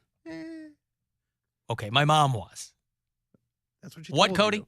I'd feel ripped off. Like if someone was just like, if they got to go out and explore and be with different women, and then I was just like, well, I'm not gonna have like one penis my entire life. Let me just go out. Let me just get a pass for like a weekend. Yeah, but that's not important to some let me people. They soil go, I myself, found and then the I'll come person back." I love, and I don't have any interest. Not everybody's like that. Some not about people love. go, huh? It's not about love sometimes. Like, yeah, I love you. Not for you. Okay. But that was it was a very different time. They got married in 1969. My parents were not. Yeah, they did. They weren't part of the summer of love, right? My dad was like an ROTC guy. My mom, they were really square. Wow, back then. Lovely people, but they were very square. They were. My ROTC dad was rubbing not. on tons of chicks. Mary is shaking her head. Bill Squire is doing a show this weekend. Multiple shows. 4 shows in all at the Funny Stop in Cuyahoga Falls. FunnyStop.com. Just don't understand. And So also, don't think that hilarity stops here. It goes all the way to Cuyahoga Falls this weekend. Thank you to everybody because we sold a ton of tickets yesterday. So that makes me feel so great. So thank you so much to everybody that bought See tickets what yesterday. begging does? Yep. You got to get more Gotta into that. beg. So please keep buying tickets. Nobody else. FunnyStop.com. That's right. No one else will promote you but you. When I remember when I first started on the radio in Pittsburgh, I was the greatest self-promoter you ever met, and it made a couple of the people I worked with uncomfortable. And I said, "Fine. Wait for someone else to promote you. See how well that goes for you." I was trying to teach them something. They didn't want to hear it. And they're not in the business anymore. How do you like that? Take that. Work in your office job. I don't know what they do. I lost touch with them a long time ago. Set your mom up with. We're not setting my mom up with anybody. She doesn't need to be set up. Is Mike Snyder married still? He what if we lives set up here. your mom and my mom? Why not? Bosom buddies. What? Yeah. I don't think my mom goes that way. You don't know. You know what Mary's she does. mom doesn't. She's super religious. She's but way Yeah. religious. Yeah, so is his. Yeah, but so what? That I mean, might work out real That well. actually might be like what Yeah. they've been repressing for years and years. I'll never love again. And when I said that, I meant man. That's why she's filling all those storage units because she's trying to fill a place in her heart. Oh, we knew that Yeah. the whole time. Come on, therapy 101. Huh. I want to know like about kids who learned that their parents were gay later on in life. Yo, one of my best friends this just happened to. Her dad came out to them a few years ago. Their parents were married for like 30 years. And he was just like, "Hey guys, I'm a gay guy." And they were all like completely shocked. How did he arrive at that? He had been actively gay for a few years. Okay, with so a he boyfriend. had been Yeah. stepping around, Yeah. and nobody knew. Nobody knew. Kids So didn't he- know. Mom didn't know. So he Nobody did knew. a really good job of keeping that on the low. They knew of his friend. Like they just thought it was like his best friend, the guy that he went golfing with and that kind of stuff. Oh, But well, he then had they knew. No, but they didn't though. The way that my friend told me, she was like, "We knew he had a best friend, but a lot of people have best friends, and they did guy stuff together. They went golfing and bowling. He's always talking about And this camping in the mountains. He's always Rode talking about this horses. guy pulling his putts. They go golfing all the time. He's just so great. He's just such a good guy. He has such a great heart. And We drink beers together. We make mac and cheese together. He's a wonderful cuddler. I mean, he's a wonderful putter. I mean, cuddler. Wow. So he goes, "Hey guys, Mhm. I'm gay, Mhm. and I'm out this bitch." Pretty And- much. Yeah. I guess. he just jumps away and he has like a rainbow parachute. Well, because Glitter comes out. because, you know, for some people who use that as a way to get out of their marriage, there has to be a follow-up there. You're going to have, if you really want to go through with the charade, you got to be like seen with dudes after that. Yeah, well, Because there are plenty of guys who have probably said, "I'm gay," just to get out of being married. he moved in with his partner. Right. And His golfing buddy. His golfing buddy. And then I guess that kind of fizzled like a year or so ago. I was talking to my girlfriend on That's the phone. usually how it goes. I was talking to my girlfriend on the phone the other day, and I was like, "Oh man, that kind of like," and she's very sensitive about it, so I wasn't saying a lot of the things I would like jokes I would make here, you know. No, but she's around your age. She's a couple years older than me, but yeah. But she was saying how her dad's partner ended up like moving out of state like a year after they moved in together. So I'm like, I wonder if like the excitement was gone He got after a nice young. No, or Maybe, like maybe he after wasn't they gay. were. Maybe he was just into sneaking around. Maybe. Maybe he was into having a secret. Yeah, he just liked affairs, but yeah. Well, but that happens with straight people too. Yeah. Somebody leaves their wife for some chick, and then she's like, this isn't really, like Yeah. you blew up your whole life. Right, And she's exactly. like, I don't really want to do this anymore. And you're like, okay. Well, that's gay men. Like that is why there's so many DL men, because one, they won't be accepted, and two, men know men, and men know that other men are fickle. Like, we know how we are, so we might be into it one moment, and then we might change our minds. It's definitely not worth uprooting your life and coming out to your family over. But now, if your mom's a lesbian, says she's a lesbian, you're a goner. Like, she will pick up and leave everything and forget about you. But that's also what separates the men from the boys. That's what separated me from friends of mine that were desperate to get out of their marriages.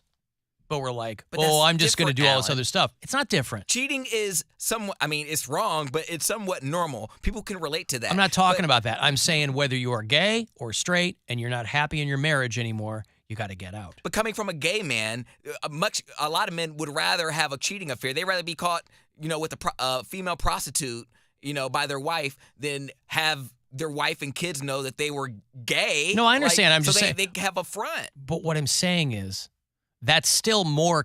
They're still taking, not the easy way out, but they're still taking the path of least resistance instead of going to their family and saying, I'm gay. Yeah, that's way. They're going to sneak around. Yeah, that's. Because so they're not really going to be themselves because they're like, I would rather keep this secret that's eating me alive and lie to my family. It's awful, and that's why. That's what I'm saying. Like it's not. That's what separates people who are.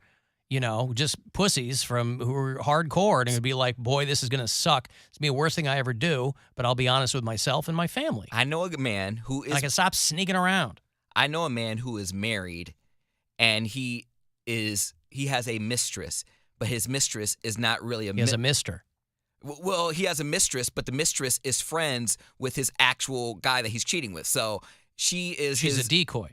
She's a beard? She's a beard for him. He's married, but he has a mistress beard. But why have a mistress? Who is that the decoy for? His family doesn't know he's doing anything. So if he gets caught cheating, he'll be with the mistress. He can blame the mistress and not get outed as gay. Yeah. So that's adding a layer that seems entirely unnecessary. Has a layer because eccentric. He doesn't want to be out. Wait. Okay, walk me through this. Start over. Okay. So he has a fake mistress who he doesn't have sex with because he's gay. Correct. But he's married. He is married. To a woman. But who is the mistress for? The mistress is for him. No. What? If she's a decoy, who is she... whose attention is she supposed to divert if they don't know about her? They all... The guy he's actually cheating with, the decoy, and the husband are all friends. They hang out together. So whenever they're like, she might rent a hotel room for the boys so they can hang out, but she'll be there just around, maybe shopping or whatever. So if... Wait. In case they get caught, she can swoop in and go, no, he's not gay. He's not gay. He's having sex with me. This sounds really, really... It's a front mistress, so he doesn't get This is a caught. person you know? Uh-huh. This sounds completely made up to me. So he says, I'm going out with Shelly tonight, but really he's with Dave. No, but his wife's not going to want him going out with some female. This is confusing. It doesn't make sense. Why add that extra layer? He's adding the extra layer because she's using his phone, or he is using her... Sorry. Why can't he just sneak around with a dude? He doesn't want to be outed. He is very religious. He would be outed. He would be exiled from his family. Well, that from his very religion. religious and having problems with homosexuality goes without saying. But what I'm saying is, outed by whom? If he's just your other friend, he would rather be caught as a cheater, but not a golf. Why not just say this is my golfing buddy, like the other guy did? Because the guy's really religious too. They're really like in cahoots together. So it's essentially they don't out me, I won't out you. That's essentially how this is going to blow up in their face real bad, and it's going to be... I don't understand what part the woman plays. The woman is... who's going to catch him, possibly? He's afraid that his wife might catch him or someone might catch him, so they never hang out in public. And he'd rather be caught with a woman than a guy. Yes, so he goes out in public with the female. Like, he will be, But who does the wife think the female is? They try not to... She doesn't know about it. Yeah, she doesn't know about it. But then if she doesn't know about I think it's also part of him lying to himself, too. Yes, he wants a layer of protection. And essentially this girl is going to lay on this sword for him if he gets caught. That's essentially what it is. She's friends with both of them. She doesn't like the fact that they're both hiding their sexuality. And in this mind, this person's like, I'm super religious. That's Yes. why I have to do all this. Correct. I mean, Just outlaw religion and this stuff will go away. I'm not saying it's right, but that's what he feels comfortable with. He's like, But religious or not, I don't understand the layer of the woman. just a layer, just so I'm not going to be seen out in public with another man that Let's I'm sleeping with. say, I have to go to break here, but let's say he gets caught. Alan, I was driving through. Sorry, I hit the wrong thing. Let's say he gets caught. Mm-hmm. By whom? Friends aren't going to say. I mean, wouldn't anybody who saw him with the woman tell his wife he was with a woman? Correct. I didn't say it made sense. But a guy you could just pass off as a buddy. I think You can't pass off the woman as a pal. Oh, we go golfing together. The guy, at least, you could pass off as a friend. People would believe that. Your wife is not going to catch you unless she busts into a hotel room. But, I mean, you could pal around with a dude without that extra layer. I don't get that at all. He's not comfortable with that. I don't know what to tell you. He's Does not he comfortable with He's it. not Can you comfortable have him call in? He's not comfortable with having fake guy friends? I guess. Huh. I don't know how he found this dude, but I know the side piece. So I know all the 411. Does he pay her? What's in this for her? I don't know. I didn't ask that much. I was Huh. just like, oh, okay. That's wild. Yeah. Well, anyway, God bless. Let me break here. I'll have those tickets for you. If you want to go see Tenacious D, Jack Black, Kyle Gass, back on the road with DJ Doug Pound as their support. They're going to play September 16th. It's a Friday night out at Blossom. I'll have a couple of tickets for you after the break. 35192 if you want to text, and we'll be back. It's the Alan Cox Show. On our free iHeartRadio app and your favorite smart device. Just tell it to play the Alan Cox Show. On iHeartRadio. Get ready to win your way into our 2022 iHeartRadio Music Festival. The same festival where Prince joined Mary J. Blige and Sting joined Lady Gaga as the biggest superstars from all genres of music come together September 23rd and 24th at T-Mobile Arena in Las Vegas. Tickets are on sale right now. AXS.com. Don't miss Avril Lavigne, Black Eyed Peas, Diplo, Halsey, Lionel Richie, LL Cool J featuring DJ Z-Trip. You got Luke Combs, Marcus Mumford, Maren Morris, Megan Thee Stallion, Morgan Wallen, Nicki Minaj, Pat Benatar, and Neil Giraldo. Sam Smith, the Black Keys, and it's all hosted by me, Ryan Seacrest. Stream it free on the CW app and CWTV.com, and keep listening for the next chance to win your way to our iHeartRadio Music Festival and $1,000 spending cash. See you there. Having the time of your life is more rewarding than ever when you visit any of the MGM resorts nationwide. With MGM Rewards, dine, stay, play, and earn on all of it. Get details at MGMRewards.com. Subject to earning and redemption limitations applicable to certain purchases and in certain states. WMMS weather. Hey guys, beautiful night tonight, partly cloudy and dry. We're in the 60s. Tomorrow, perfect day, sunshine, and highs around 80. I'm 19 News meteorologist Sam Roberts on WMMS. This report is sponsored by Domino's. At Domino's, you can get any 2 or more mix and match items delivered for $6.99 each. As for this offer, availability and charges may vary. Delivery orders subject to local stores' delivery charge. Local stores may charge extra for some menu items, crust types, toppings, and sauces. Your afternoon drive is brought to you by the Ken Ganley Auto Group, Ohio's #1 automotive retailer. Something you probably do know. Progressive can not only offer you a great price when you bundle home and auto,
It's time to give stuff away.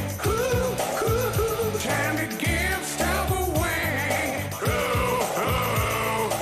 I want to go see Tenacious D. Jables and Cage are back on the road. They're bringing special guest DJ Doug Pound to Blossom. It's part of the Northern Ohio Honda Dealers Concert Series.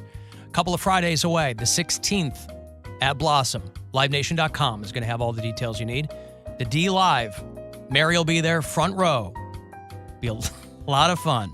It's a great show. Be caller 10. Good luck. 216-578-1007 or 800-348-1007. The Alan Cox Show. They're planning to use to crumble the morals of America is this rotten, filthy, dirty, lewd, lascivious junk. On 100.7 WMMS.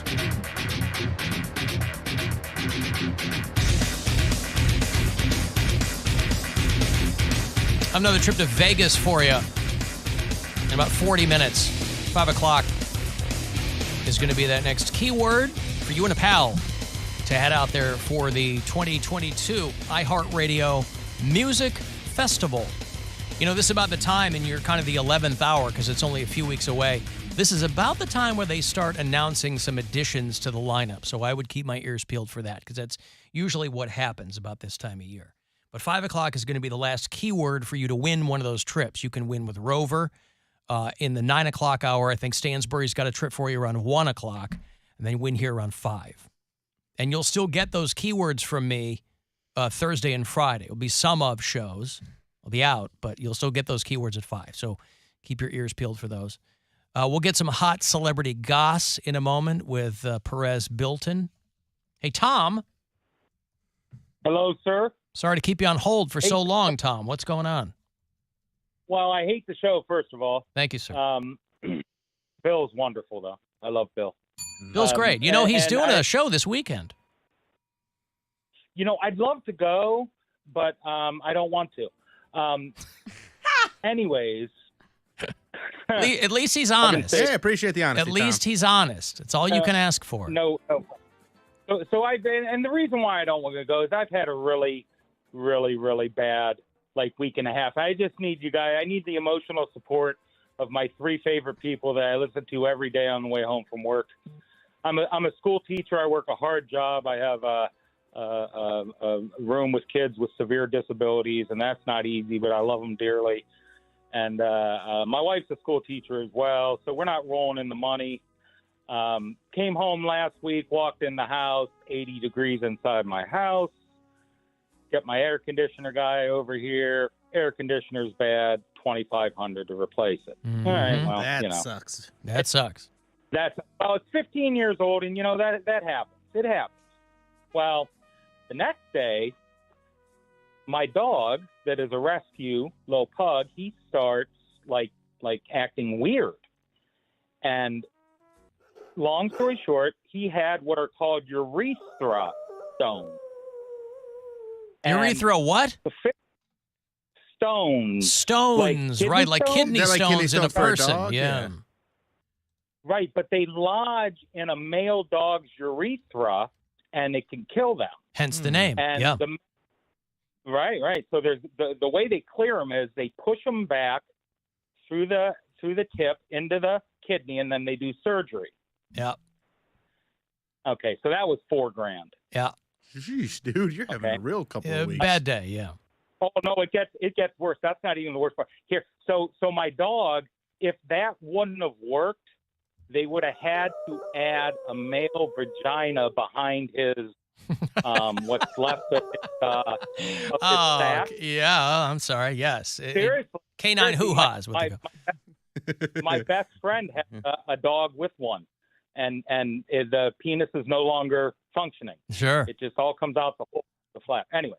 Oh, the things we'll do for our pets. Good grief. My goodness.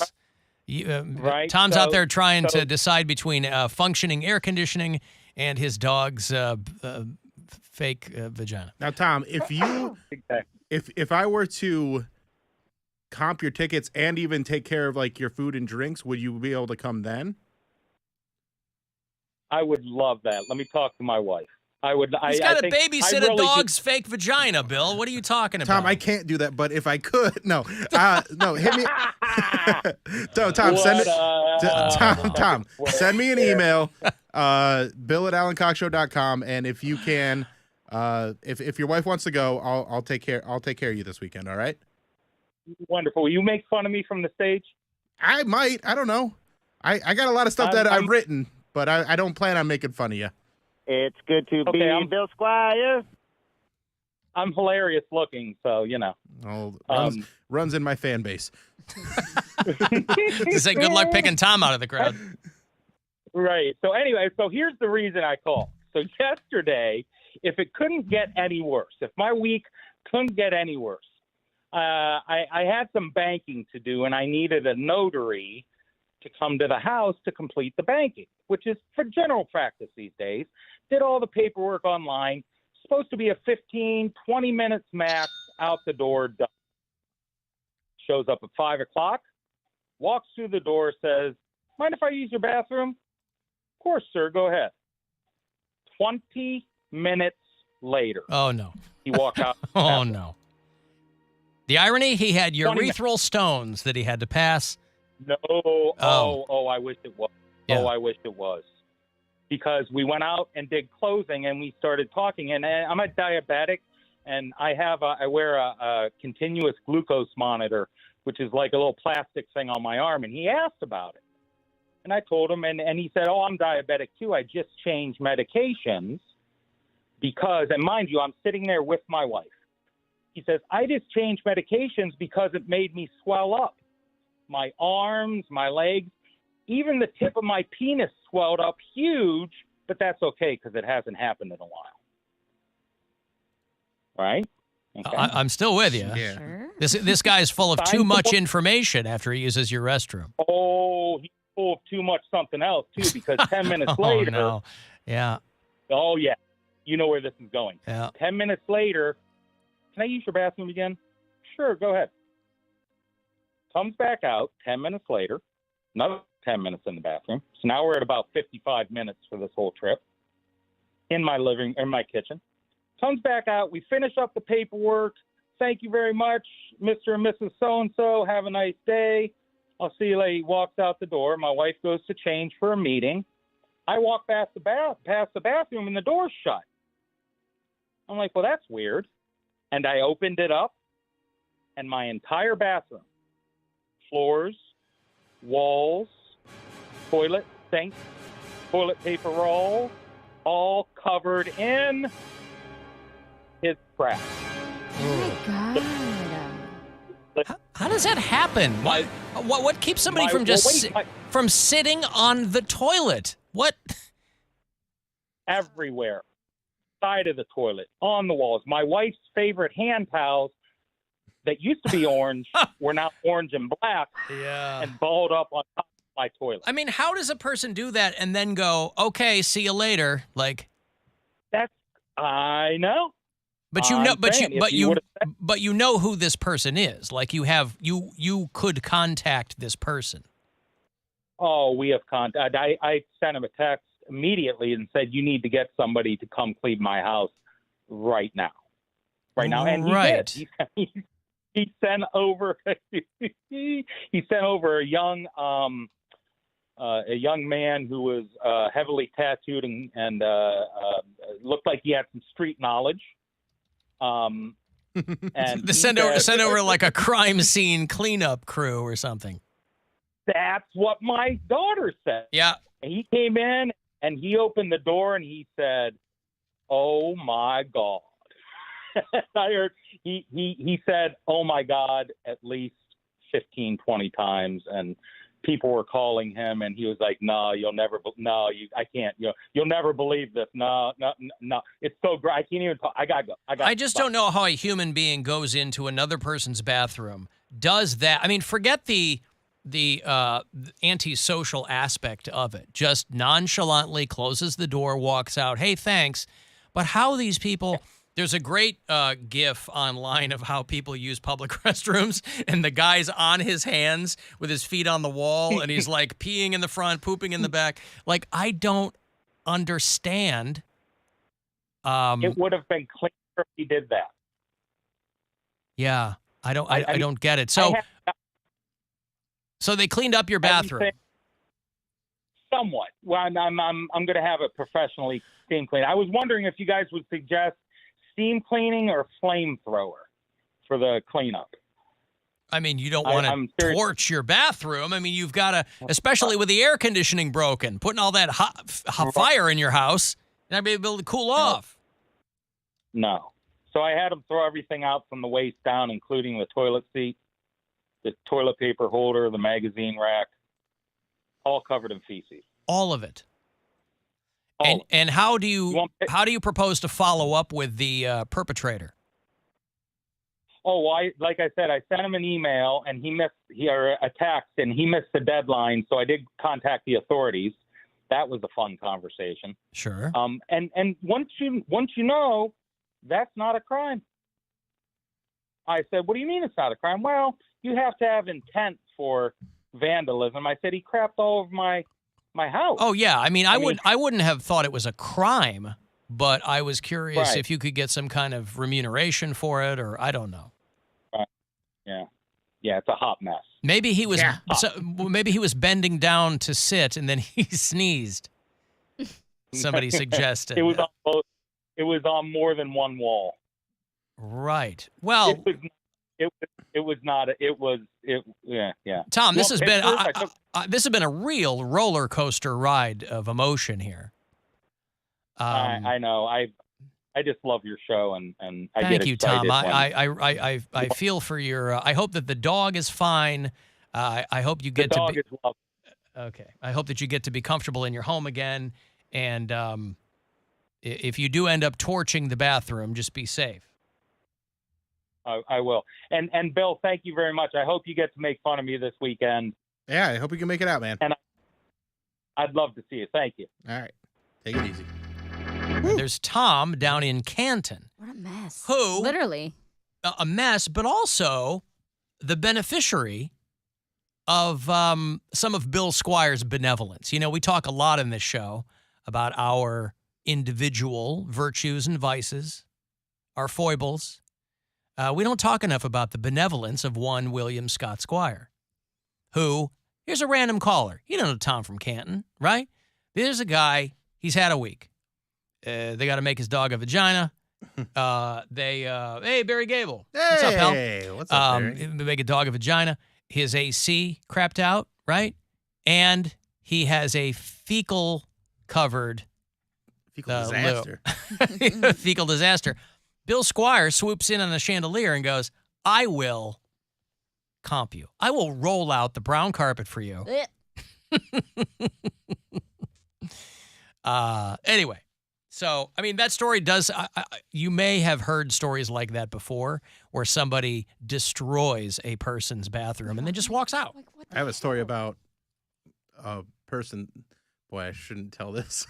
I had someone in my family, and she was going to the bathroom, and as she turned, she was like in emergency mode, and she turned to like pull her pants down, was pulling her pants down as she was turning, and like sprayed diarrhea all over. And then she looked at it and she goes, "Who crapped in here?"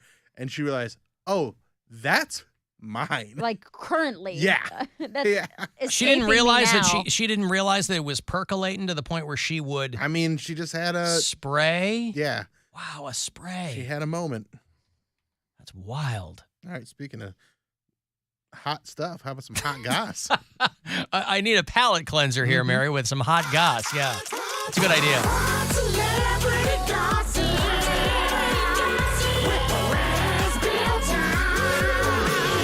This is Hot Celebrity Gossip with Perez Built-in. Ooh. Yeah, hot celebrity goss with our own. Whoop, hold on. Let's do it again. Mary loves this song. Dance, Mary. All right.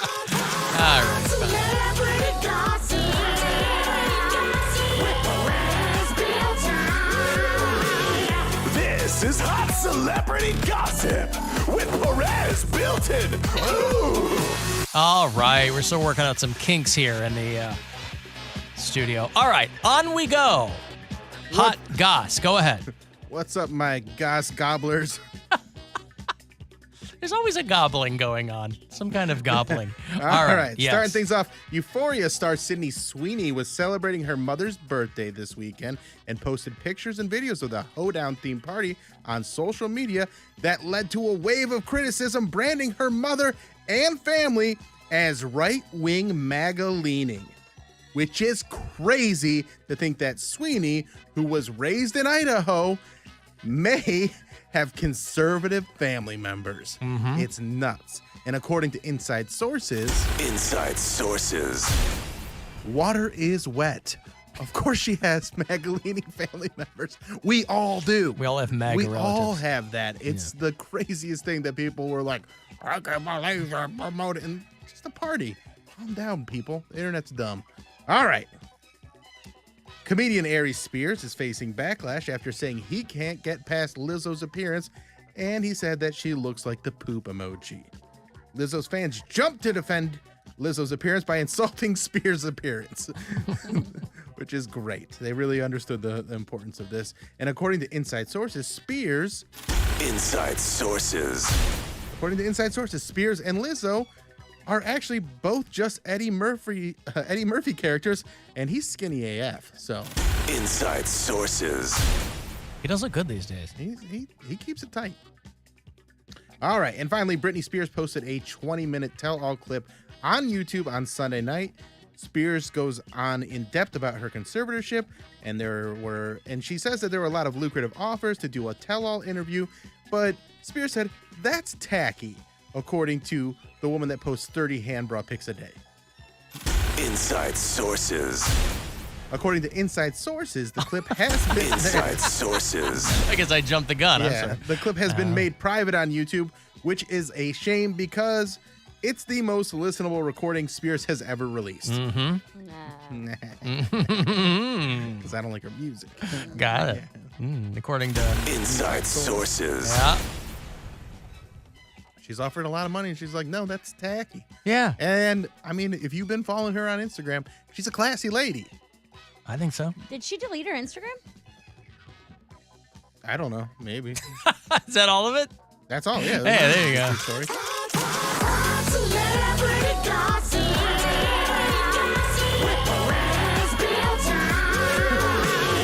This is Hot Celebrity Gossip with Perez Built-in. Ooh. I love that Aries Spears story because it's literally people going, hey, you shouldn't body shame people, you fat piece of crap. Don't body shame her. You're a piece of crap. You're fat and you're ugly.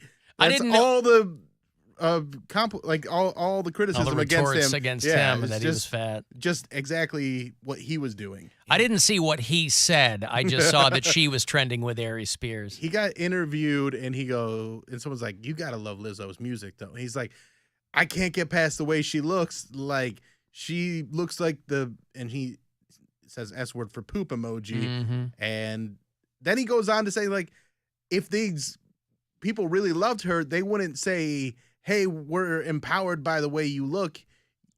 They'd say, hey, the size you're at, you need to take care of yourself. You need to, take better care of your body because carrying that much weight's not a good thing.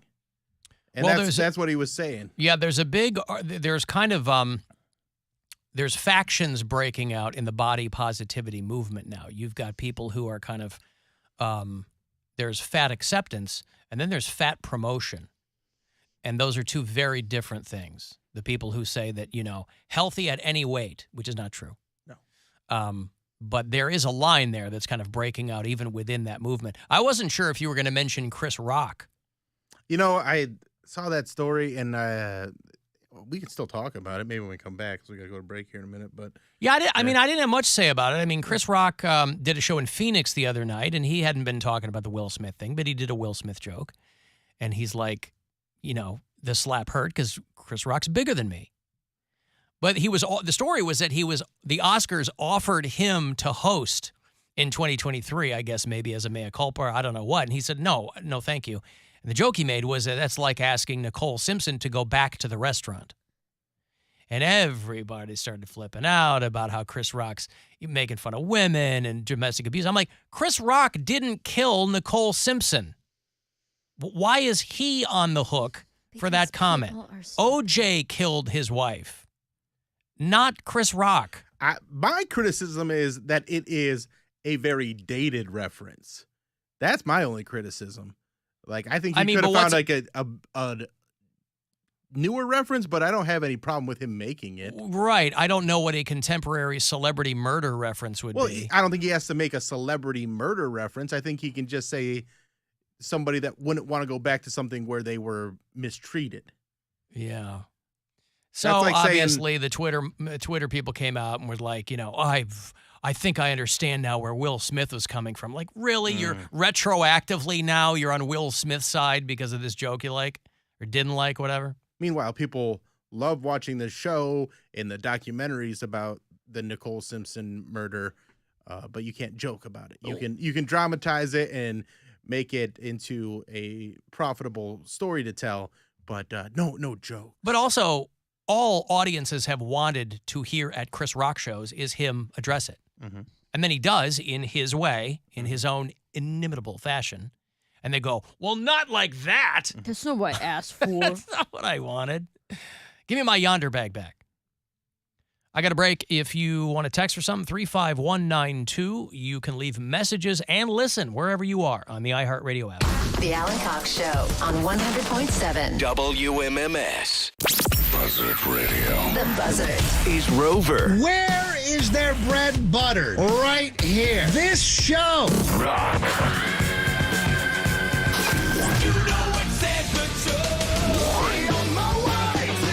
And Alan Cox. In addition to being Captain Fun, I'm a nice guy, right? Your FM home of the Guardians. That's as good as it gets. 100.7 WMMS. Proud tire and car care partner of the Cleveland Guardians. As a small business owner, the last thing you need are nonsense fees on internet and phone service. Spectrum Business doesn't have any of the nonsense fees other providers charge. CenturyLink charges me a facility relocation cost recovery fee. I have AT&T, and I'm paying an administrative expense fee. Switch to Spectrum Business and get the best value for business internet and phone with no nonsense. Visit spectrum.com/business. Visit Cleveland Metro Parks and find your course. With 8 pristine courses throughout Northeast Ohio to choose from, there is a course for every golfer.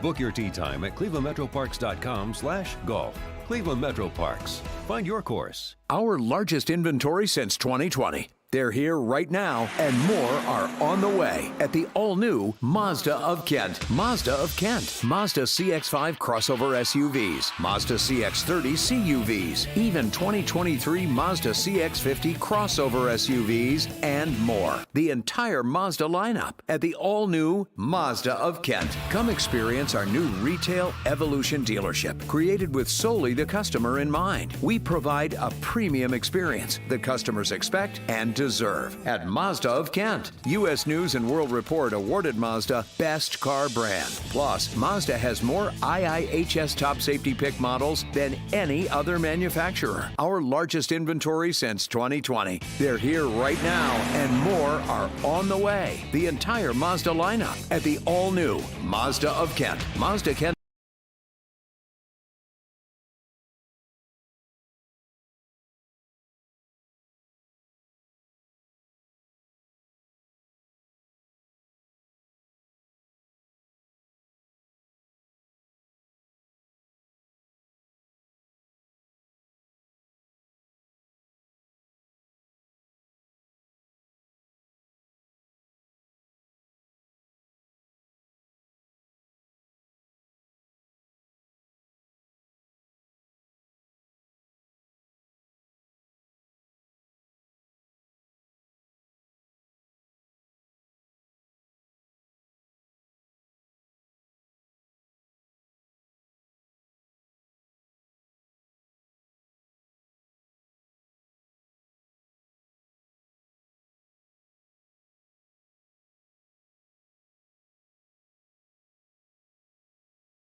Alan, once divorced and a broken man. 216-578-1007 or 1-800-348-1007.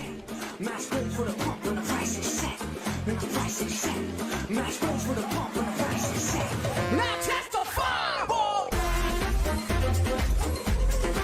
Now testify, boy. It's right outside the door. The movie ran through me. The clever subdue me. The tabloid untie me. I'm empty. Please fill me. I got that trip to Vegas for you in about 10 minutes, closer to 5 o'clock, is going to be your last chance today to get a trip out there for our iHeartRadio Music Festival, which is the 23rd and 24th of next month. So it's just a few weeks away, 3 weeks from this Friday. So plenty of chances still for you to win trips because we're giving them away all this week and next.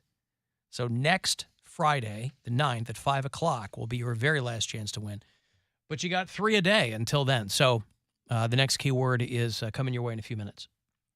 You can leave us messages if you listen to the show on the iHeartRadio app from wherever you are. If you listen out of state, tell me where. Butch is a brand new listener in North Tonawanda, New York. Oh. You know where that is? I do. It's just past Buffalo, I think, or right around Buffalo. Is it right near South Tonawanda? I mean, I think so. Because I would think that would be, it's in Niagara County. So it sounds like you're right. Have you played North Tonawanda? Yeah, there used to be a comedy club there. I can't remember what it's called. This is like 15 years ago. It was one of the first clubs that I headlined, and then went out of business shortly after. And then you went out of business? Yeah. They go, oh, we can't, we're not going to stay open with that stuff. Yeah, okay. North Tonawanda, which looks like it's a hop and a skip from the border, just outside Niagara Falls, right there down the river. Okay, well, thanks, Butch. John listens in Hermitage, Pennsylvania. Doug is in Dundalk, Maryland. Orioles are in town tonight. And, boy, based on what the weather was this morning, what a beautiful night for a ball game in Cleveland, Ohio. Baltimore Orioles, 6:10 tonight on WMMS. And all the top fans, all the 21 Pilot fans are out milling about. Right. That's tonight. Mm-hmm. My sister said you guys are jerks for making fun of her for liking 21 Pilots. Did we make fun of I don't think anybody should be made fun of for the music they like. Well, you poked a little. Well, she's the high end of that demo. Mhm. Yeah, I mean, she is. But she's also, I still didn't get any unequivocal word on what those campers that we were talking about yesterday, they were tenting on the walkway to the Romo Fijo yesterday. What happens to the tents? I wasn't out there today. I should have gone and looked because doors are probably in a couple of hours. And so those people who were out there in their tents, what did they do with the tents? I didn't see them Does yesterday. Mom come by and pick them up? You didn't go over there, or you didn't? I didn't go over there. And when I was leaving yesterday, once I got to like the stoplight at the end of Prospect, I was like, damn it. I tried to look back. I was like, turning all the way around. I couldn't see them. I saw. I forgot all the tents, but I didn't. There wasn't much to look at. I wanted to see. Here's a message off the app. What up, Alan? Now that I think about it, I think Poundcake's friend might be a genius because if he's out with the woman and the guy, if somebody see them out, he could just say he's out with some friends, and the guy and the girl, since they all in on it, can act like they're together as a couple. That's absolutely genius for somebody who want to be cheating, whether he's with the girl or the guy. Is that what you were saying with your... No, like everything else, I'm explaining it. There's details that I'm missing, and I'm doing that because I don't want to... If I say... You don't want to give it away. I don't want to give it away, and they're obviously doing it because they're keeping it very private, but it has to do with, like... I say give it away. But nobody in our audience would know who you were talking about. It doesn't matter. Like, just the status that he has. Well, if it doesn't matter, then you tell us. Joel Osteen. The status. No, anyway. Yeah. But the point being is I'm still confused why a guy. Now, if he was whatever. I don't get it. The way Martin describes it with like the three of them always hanging around, but that's so transparent.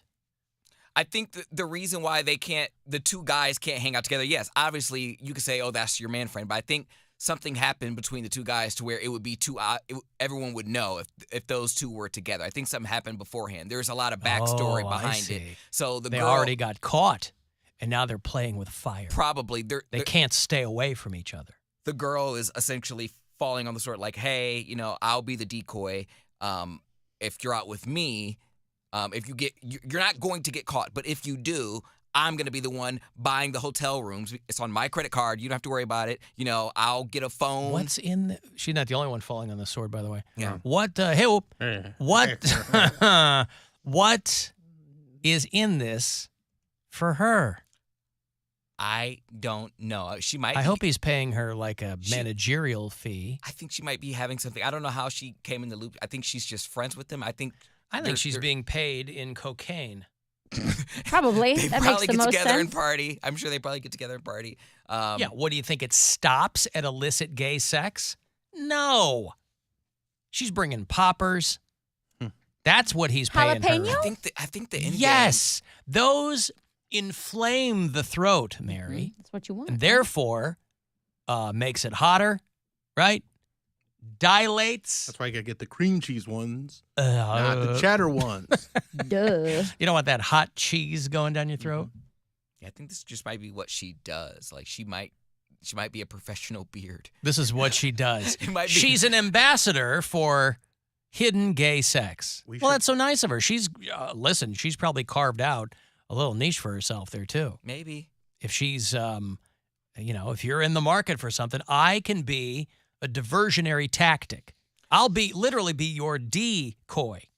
If she's not getting paid, she might just have a soft spot for like in the closet gay men. But I would probably lose my life dealing with that. DL dudes are Satan because they suck you in with their Good pun. They're charmed, they're good looking.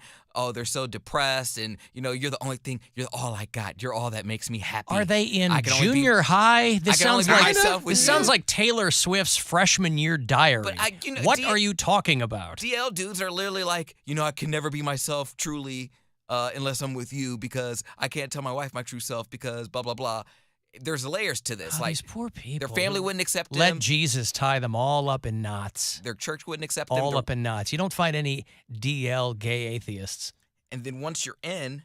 You feel like an obligation to help them lie and cover up because you're like, well, you weren't always in the closet, and some people's families aren't as accepting. So now I carry this burden, and I'm like, I can't do it anymore. When someone says they're DL, if they want sex, that's one thing. But if they want to have a relationship, I'm like, I'm done with this. Well, they're already barking up the wrong tree. What do you mean? They want a relationship with you? Yeah, but they want. Wouldn't you tell them they were barking up the wrong tree there?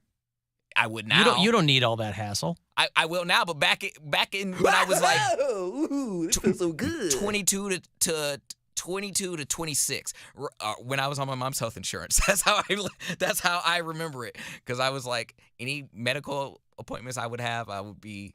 That was my DL phase. Because those men could just pay for everything. I thought it was really cool. I'm like, but it came at a price. I had to cover up for them and make sure that you park around the block, turn your lights off, wait for me to come out.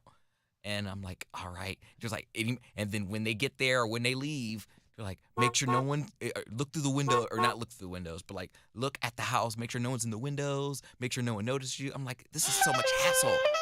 I feel so bad for you that your life is like this. You have to go to sleep and then you just go. But listen, people, I guess, will go to great lengths to obfuscate whatever they don't want people to know. But just watch porn, it just man. seems, I don't understand what the impulse is there. I think it is literally that. It feels good. Because they're gonna get caught. Some the of them wife Maybe is. they want to be, and then it can Well, be I think over. I think deep down, all those dudes do. But I'm just saying, you're just prolonging the inevitable with your wife, or she's gonna find out you're gay, or your kids. Well, but again, I'm not going to out them. That's not my call to make. No, and I understand. And they really make me feel guilty because they're like, well, excuse me, I can't believe that I don't have a mom that would support me no matter what. That's how they guilt trip. They're like, oh, they're well, I can't throwing it back at you. Yeah, but why don't you kick him to the curb? You go, all right, enough, later. Doesn't your mom pay for everything? Oh, okay, my bad. I can't believe that. I put my church first, or like I put my family first. I didn't want to leave my I didn't want to leave my kids. People throw everything onto the church pyre, don't they? Everything on the church. It's the last refuge of the scoundrel. I can't believe that is true. Lucky. You're so lucky, Cody. I can't believe it. Well, fine.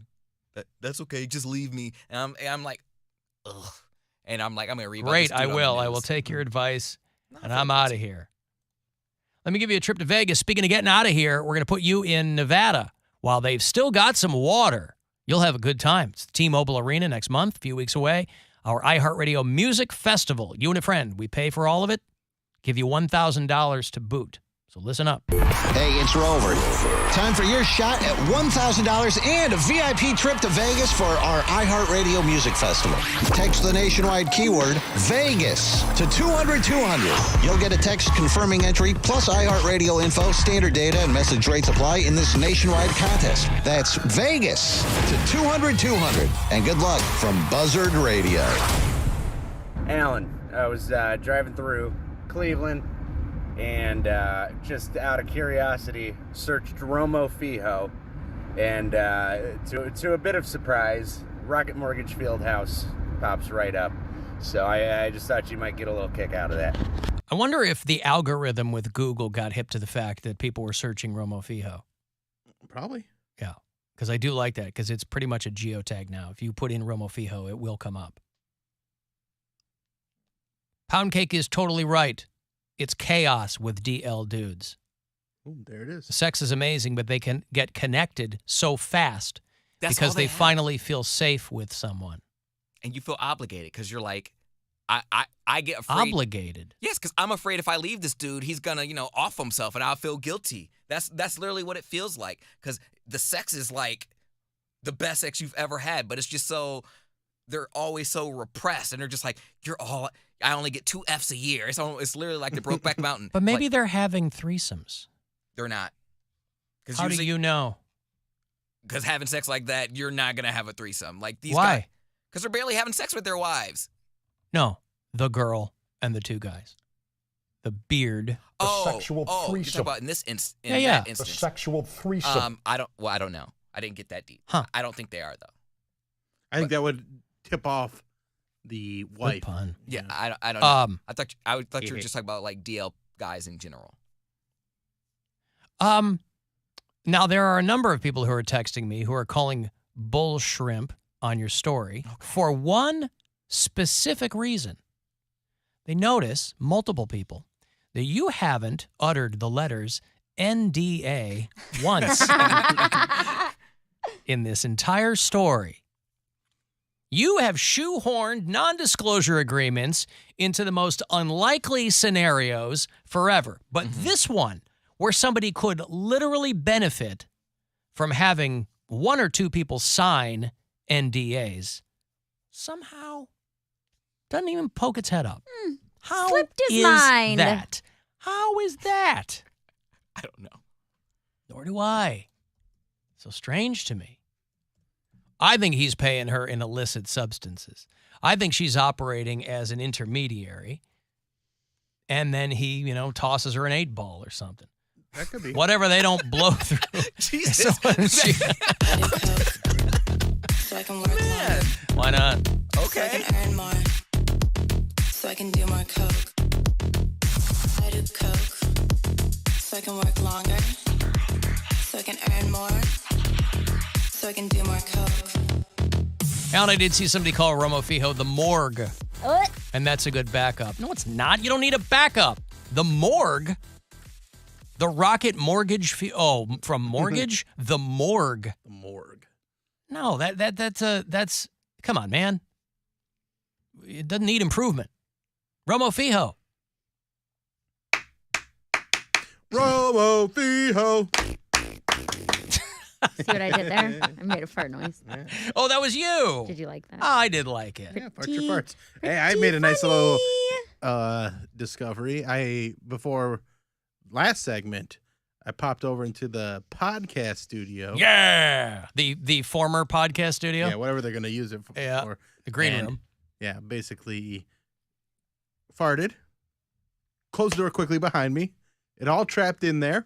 Lauren wasn't still in there, was she? She She's was. been in there. Oh, That's what come she gets. on. No, of course not. Because I don't know. No one was in there. She's been in there most of the day. Yeah, no one was in there, so I used it as a little fart chamber. So He's I didn't bring it in here. He's treating it like it's his stairwell at home. Oh, no. Eep. Huh. Yeah, just a little fart chamber, so I don't bring the fart into here. Well, I appreciate that. Thank you. I mean, we've got a huge space out there. You didn't have to go into an enclosed room. But there's people was it gonna be walking loud? around, and I didn't want Oh. I don't want someone to walk through it. I see. The next Yeah. person who goes and sits in that room to work will be ensconced in it. No, I think it'll dissipate it's probably dissipated by now. From that tiny room? Yeah, it was 40 minutes ago. Oh, okay. So it's had time to. Yeah. I've got some breaking news, by the way. Exclusive news update. Somebody texted me about this, and I don't know if people will know or if they will care. Does anybody remember the name Mikhail Gorbachev? Yeah. Mm-mm.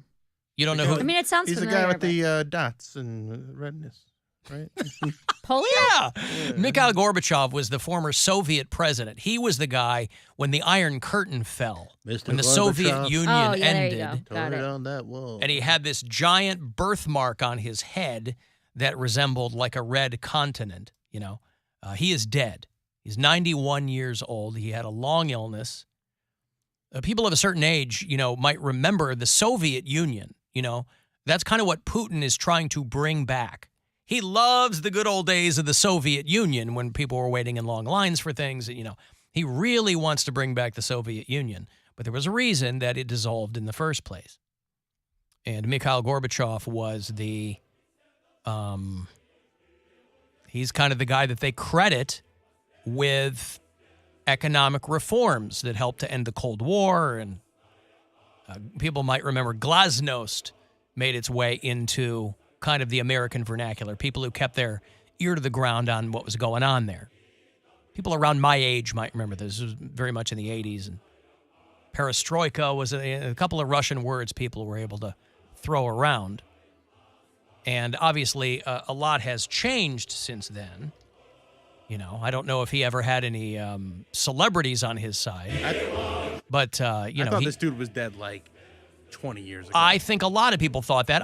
If you would ask me, I would have thought he was dead too.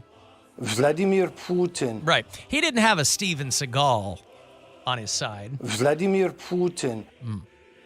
But he is dead.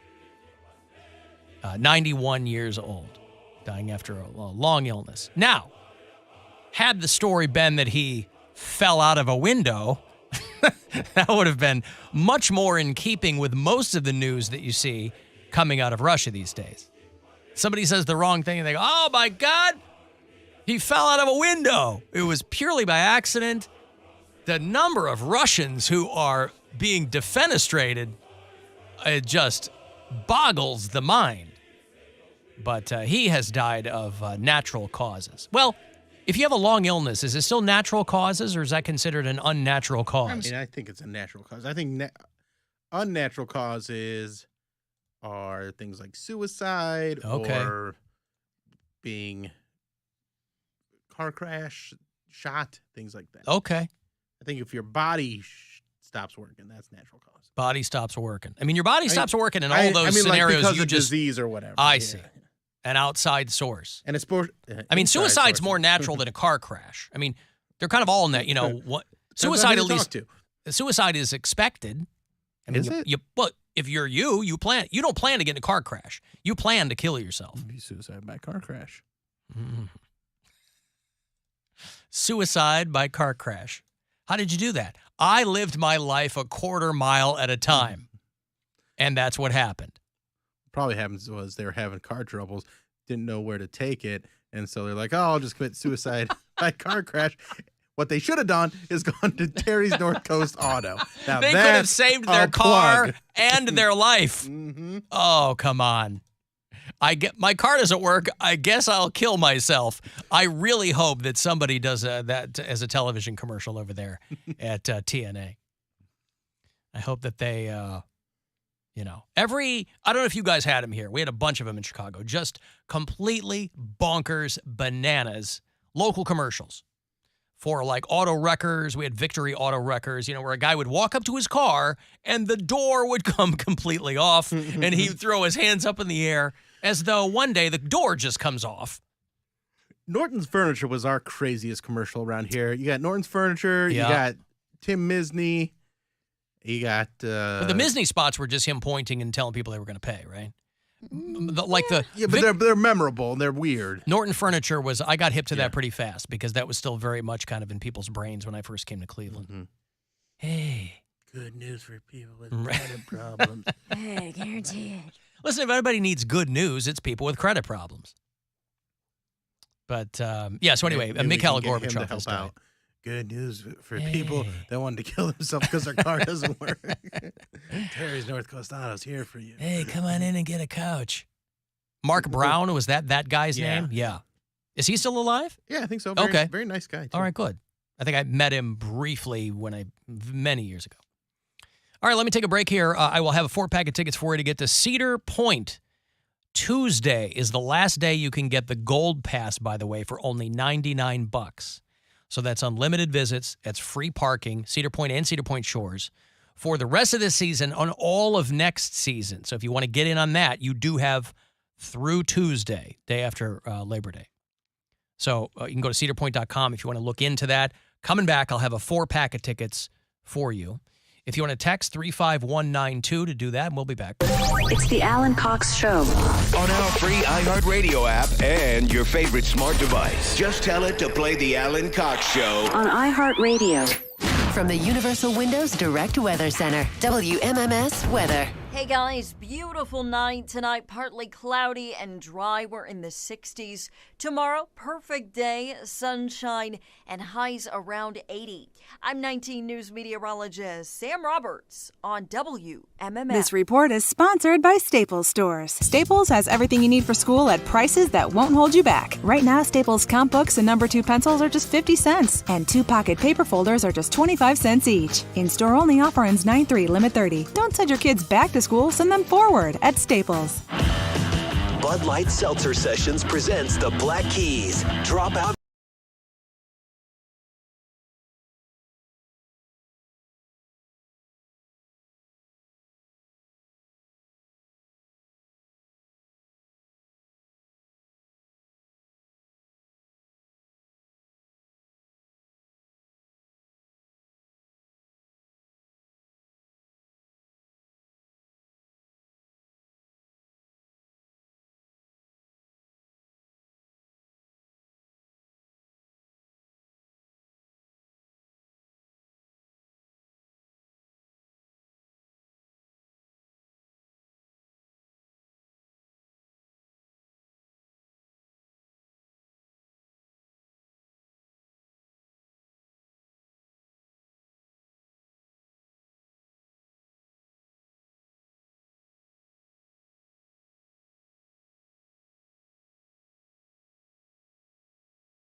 who ride shotgun with their bare feet on the dashboard. You're a weirdo, but let's do this. On 100.7 WMMS. Guardians set to play tonight. They were off last night. Bit of a beating in Seattle. But they're back on their feet and ready to start right around the corner tonight. 6:10 is your first pitch, so we'll duck out a couple of minutes early. Tonight, tomorrow, and Thursday. All 3 games. 6:10 games. And then the Mariners come to Cleveland. And hopefully the Guardians will have better luck here on home turf as we get pretty close to the end of the regular season. But 6:10 tonight here on WMMS, your FM home for Cleveland Guardians baseball. And then you can listen on the iHeartRadio app, of course. And you can leave us messages there, too, if you like. Alan, baby, Corey in Tarpon Springs. Just wanted to hit real quick on the quiet quitting, the slow quitting, whatever the nonsense is, and the act your wage. Definitely, in my opinion, selective to the occupation. I work in restaurants. I'm a manager, line cook. There is no quiet quitting when a line cook decides to leave. Everybody knows as he storms out the building. Love you guys. Later. Storming out the building. Yep. Yeah. Yeah, if you've ever worked in the service industry, and I think we all have, there's no quiet quitting. You slam your stuff down. You walk. You go, I'm out of here. Knocking over drinks. Yeah. Punching salads. Even if it wasn't you, if you've worked in service, you've seen it happen. Oh, yeah. You know, when I used to work banquets, you'd see people that do that because you're dealing with these huge parties, all kinds of people. You can't make 2 of them happy at the same time. And some people would just walk. I wasn't like a walk guy. That didn't seem to make, the half-baked thing, like, F you, you're cool. But some people, they had enough. There's a comedian named Jeff Tate who's very funny, who has a bit about quitting a service industry job, a waiting tables job midway through the shift, where he still went to every table in his section and took their orders, but never put them in, and just walked out so that the managers would See, that's next level petty. Oh, yeah, because he was so mad at his managers. He's like, oh, yeah, I'm going to let these people think that their food is coming. Never put it in, just left and never came back, never told anyone he was quitting, walked out mid-shift. I'm like, oh, my God. See, dude. I would rather do something a little more subversive than that because everybody knows you did that. That was your station. Yeah. Those were your tables. Right. Everybody knows what you did. I'd rather do something a little slicker. Like what? I don't know what. Nothing's coming. Maybe. Release cockroaches in the walk-in Nothing cooler? like, no, nothing like that. Like you replace. Put a bat in the office? You unscrew the salt. Yeah, that's what I'm talking on about. every table. Every table. Here's what I would do. Poop in the ketchup. Don't poop in the ketchup. Interesting that that's where your head went, but I wouldn't poop in the ketchup. Excuse me, waitress, my ketchup tastes like poop. It's a very poopy ketchup. Weird brown. Is Is this organic? Yeah. Is this homemade or is this Heinz? Yeah. It comes out the watery. Yes, watery. Exactly. Alan Screw Gorbachev. Why did you talk about E. Bryant Crutchfield dying? Well, E. Bryant Crutchfield did die. Not the guy who started the audio gear catalog. That's what I was wondering. Not that E. Bryant Crutchfield. This guy is the pride of Dayton, Ohio. And he was an executive with a paper company from Dayton, died in Marietta, Georgia. That's the guy, this is Dustin. That's down in his neck of the woods. E. Bryant Crutchfield was just a lowly paper company executive until he invented the Trapper Keeper. Oh, that guy. That E. Bryant Crutchfield. E. Bryant Crutchfield walked so Lisa Frank could run.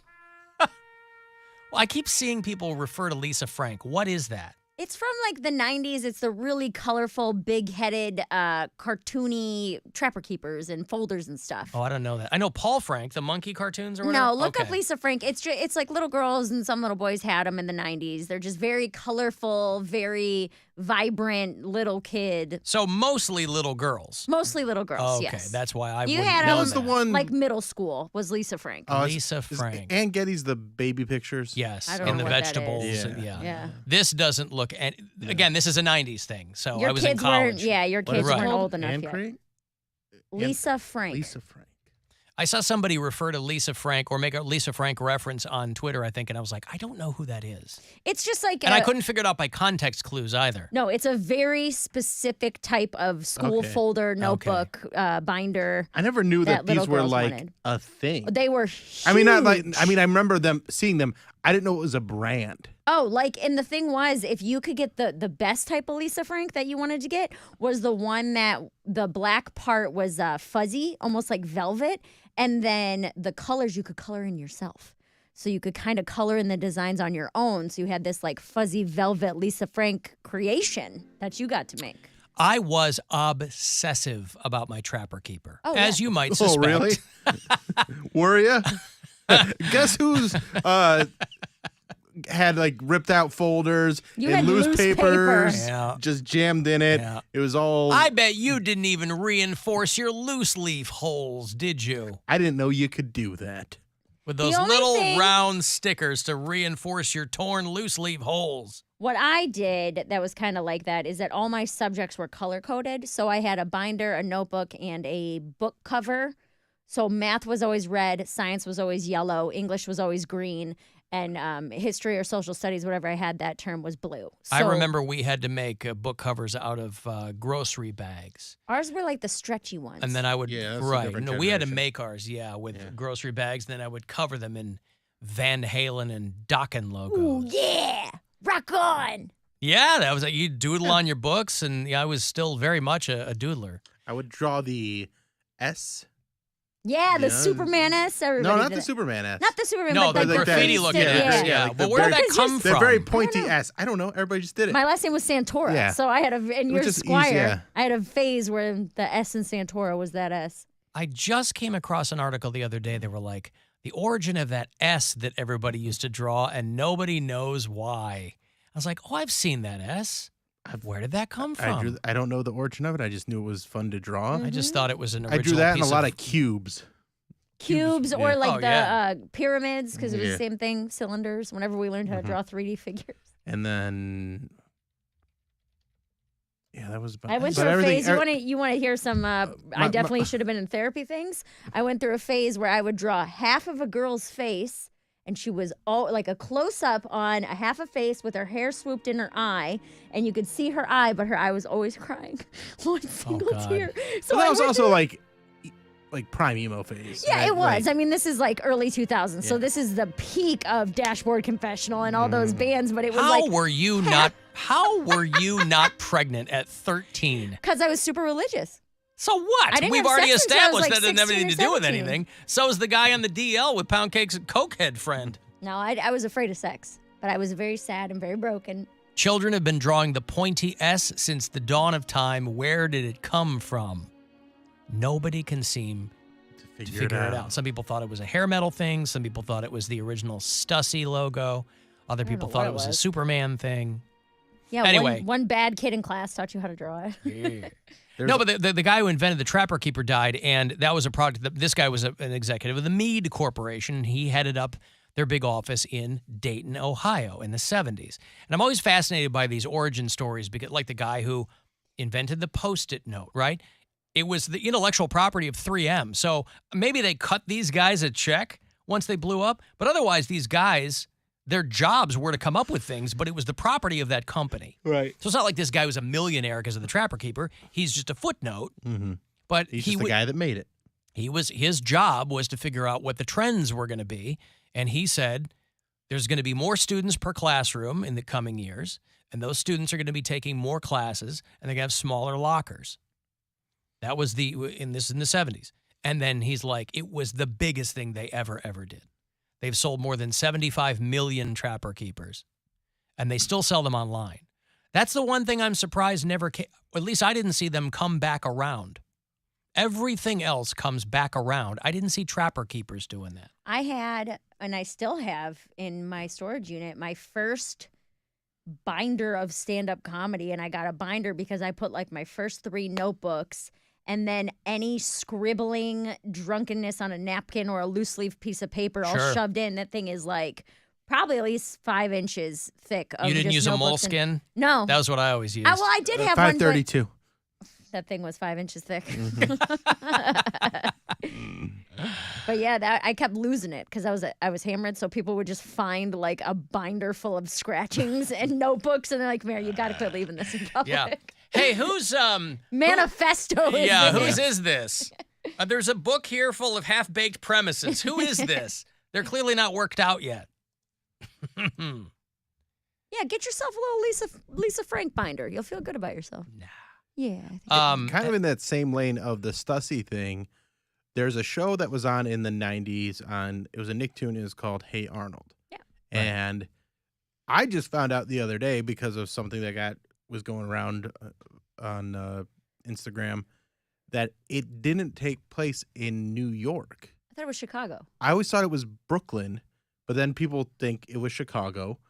But it was actually a fictional city in Washington State. Arnoldville? I can't remember what it is right now, but it's not. Hey Arnold, let me look at it. Hey Arnold. I just assumed it was a major city because they went to that, like everyone lived in apartments and stuff. Yeah. It didn't look like where I lived. So I was like, oh, this is a big city. Alan, I used to work at Menards and somebody quit but put a dead fish in the trash compactor first. Gross.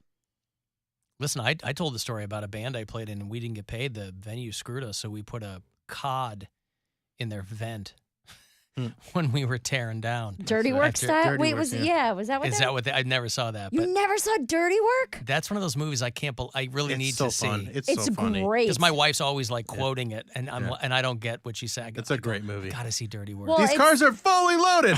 Fully loaded with dead hookers. Yeah. So Norm Macdonald and Artie Lang, they start their own business. Oh, I know the premise. Getting back at people. I've just never seen it. Call us to do your dirty work. Yeah, so the one, they have to go to like this mobster's house, but they don't know it's a mobster's house, and they're like hiding dead fish. Like, oh, my neighbor's real noisy. There's always this, that, and the other. And so they like hide all these dead fish, and then these two mobsters come in and start accusing each other of it, and then they just like, it turns into this huge massacre. So they're standing there with like fish in their hands, like listening to all these people die. And then on the way out, as there's like bloodbath in there, like you hear them squishing through like the blood and guts that's all over the place. Artie Lang starts hiding fish again. He's like, get out of here. He's like, everybody's dead. That's a great movie, man. I gotta see that. Sherman Hemsley's in that too, right? Who's the dad? Is that his name? No, Sherman Hemsley is the guy from The Jeffersons. He was George Jefferson. I think he's got a small role in that. Chevy Chase is in it. Chevy Chase is a gambling addict doctor. Mm-hmm. Oh, the dad is, if it's the actor I'm thinking of, the dad was Jack Warden. Yeah. Mm-hmm. Pops. Yeah. He's died since, but he was in a lot of movies. Shooter McGavin is the bad guy. Oh, yeah. Yeah, Christopher McDonald. Yeah. Dude, that guy. I just saw him go home and watch that I just movie. saw him in an episode of Cheers. He was in Hacks. Yes, he was. Yeah, he's the casino owner in Hacks. Yeah, hey, what's up? They got the Buzzard shirts. Buzzard shirts, nice. The head of the 21 Pilots. Hey, drunk sue dishwashers. What's going on? Hey, that's the best way to shut down a restaurant. What is? Let the dishwasher walk out. Now you ain't got no clean glasses. You ain't got no clean plates. Yeah. You know what I mean? They can cook all they want, but they ain't got nothing to put it on. Right. Well, you know, our own Bill Squire was a dishwasher at Bob Evans back in the day. Yep, that was good too. And oh my gosh, I was one at Roadhouse 77, which is long been again closed. But they'd have like 2 dishwashers during the week, and on Friday and Saturday, the busiest days, they'd have me by myself. You know why? Why? Because I could keep up. Mm-hmm. Yep. And yeah, so you weren't going to leave them. You weren't going to leave them in the lurch. So you're working those big industrial washers, right? Where you're like burning your hands all the time. Oh, yeah. I used to work those when I had to clean up a bakery. We were scraping the floors and washing all of the giant mixers, and you had to use those industrial washers. And the inside of your forearms was always burned, always red from opening and closing those things. Oh my God! And all the wasted food, it was crazy. Yes. Well, anyways, I called for two things. Yeah. You know, they got this missile thing going up, blah blah blah. And they're looking for intelligent life out there, right? Oh, you're talking about the rocket that they're trying to send to the moon? Yeah. Yeah. Well, if they're trying to look for intelligent life out there, how come all those little cameras and lasers are always pointing away from the Earth? Well, because they're trying to... Oh, I see. She's doing a bit. I see. I got you, because they're looking away from... All right. Thank you, Sue. I appreciate that. I get it now. Hard to follow sometimes, but I get it. Sorry that typed in wrong. I didn't mean for that. No, I'm just kidding. It's okay. Sue. Hey, Jake, what's going on? Good afternoon. So I just heard you talking about like that 3M guy who invented the Post-its. Oh, good for you. Yeah. So, I mean, it just brought, and that's like the intellectual property of the company they're working for. So, like, these inventors, you know, whatever they think or contrive or invent while they're employees, it belongs to the company. And that notion made me think of, because I have a 29-year-old daughter, and she wasn't really much of a playing with dolls, but I remember she had something called Brat, like B-R-A-T-Z. Bratz dolls, that's right, yes. There was a gigantic intellectual property, like, lawsuit between the inventor of Bratz and the company he used to work for. I just remember that was in the news, and you know, that's just I just found that curious. Yeah, I remember it was a dude that worked for Mattel, and they got into a huge legal thing with like another company who was distributing them or selling them or something. I don't know, but yeah, I just feel like, I mean, it's almost like if you're like have an entrepreneurial spirit and you're working for one company and you go off and work and form your own company, it's almost like the former company can say, hey, that's our idea, that's our property, because you were working for us when you came up with it. And it just seems absurd to me. And on a completely separate note, I couldn't draw S's, but when I was in middle school, I was really into Rocky Like a Hurricane, so I spent a lot of time trying to learn how to draw the Scorpions logo. Oh, I was yeah. very proud of myself for that. With those big, thick with those big platform shoe-looking letters. Right, exactly. Yeah. So I just wanted to throw that in. Plus, drawing the animal itself was kind of difficult, and I turned it in as an art project, got a B-, and was pleased with myself. Look at this guy. This was all in German class, probably. All right, well. I just wanted to throw those two things in. Okay, Sue's a tough act to follow, so. Always, yes. I think you did a great job. You availed yourself very ably there, Jake. Thank you, pal. You got me looking up the Scorpions logo. I'm interested. Bratz dolls. No, Bratz dolls always, I don't even know if those are still around. They've probably been usurped by similar toys. They're called Rainbow High dolls now. Is that what it is? I know they have Vampire High and all these. But I remember Bratz dolls, there was like some group that was all mad because the Bratz dolls, you'd get two dolls, but there was like the package had a mystery boy doll that you didn't see until you bought it and opened the package. And these community groups, which are always, they're never grassroots. They're always funded by some Jesus group, you know. They give them a name and then whatever.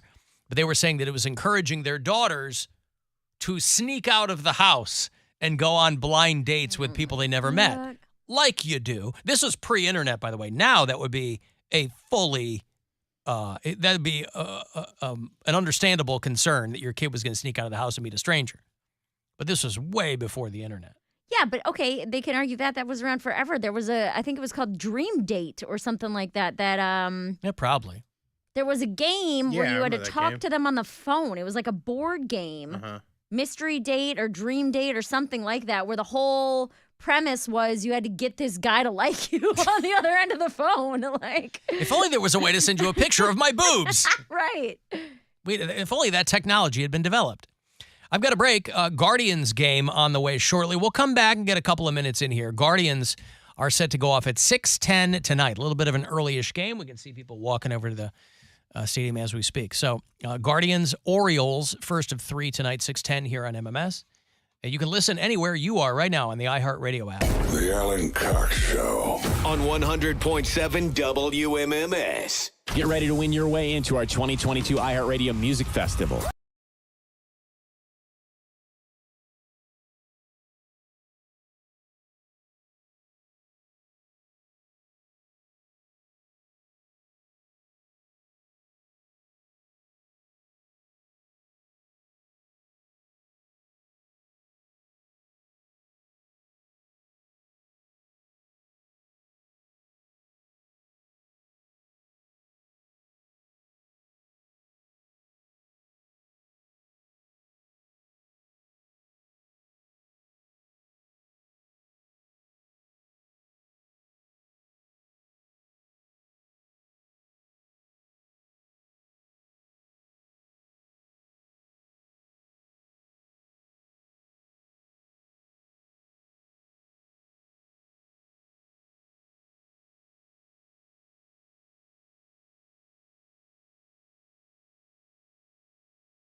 Cleveland. Call the Alan Cox Show. Do you have some kind of mental defect? 216-578-1007 or 1-800-348-1007.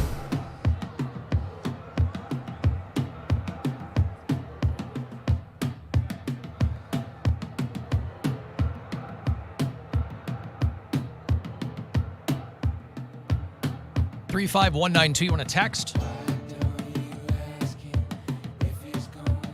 Guardians game shortly. 6:10. They start up against the Orioles. You know who this is, Poundcake? It's a deep dive. You won't know, but I'm curious what your guess would be. This isn't even fair to ask him.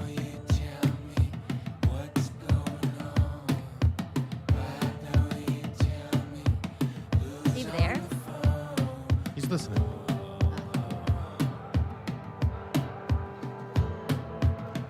Any thoughts? Normally he spouts off Guy Ritchie or something by now. A director. This is Fleetwood Mac. The song's called Tusk. And it made me think of the great, great news that Kevin Smith is going to make a sequel to the film of the same name. Shut up. Imagine that.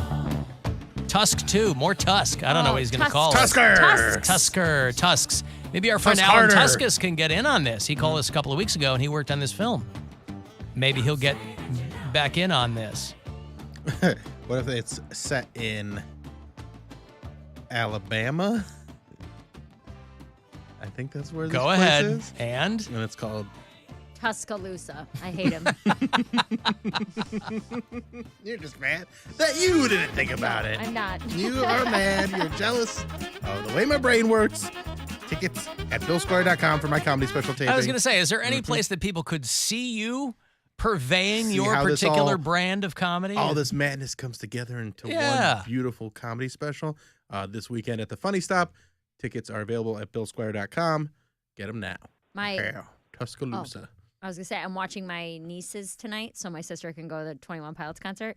And this is the same 10-year-old niece who lost her mind after I showed her the picture of the guy in Tusk. And she was crying, saying, I want to unsee it. That is not bussin'. Maybe I will show her the sequel and she can be just as excited. Right. Hey, John, what's going on? Hey, Alan, how you doing? I'm good, man. Good. No, I just heard you guys talking about, I just tuned in and I heard you guys talking about Fisher-Price and Mattel and stuff like that and copyrights or something like that. Yeah.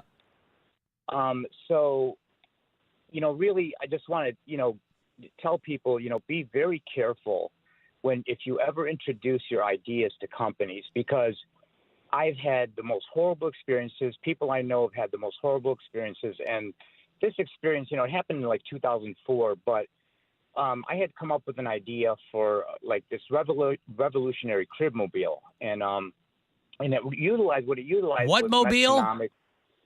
Cribmobile. You know that mobile that goes around, that sits in a crib. Or Okay. So not a crib a baby can drive. No. Get my cribmobile. Right. No driving. No driving. Really long gas pedal and brakes, so a toddler can be tooling around town. Right, a mobile that hangs over a crib. Right.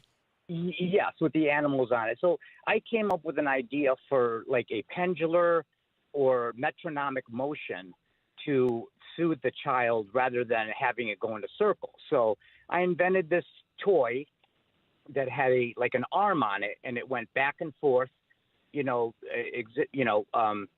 the pendular or metronomic motion. Yes. And so and I had researched Fisher-Price's history of toys, like literally, because I went through attorney that basically just took my money, and later come to find that I couldn't even get a patent anyway on this. But are you a regular inventor, John?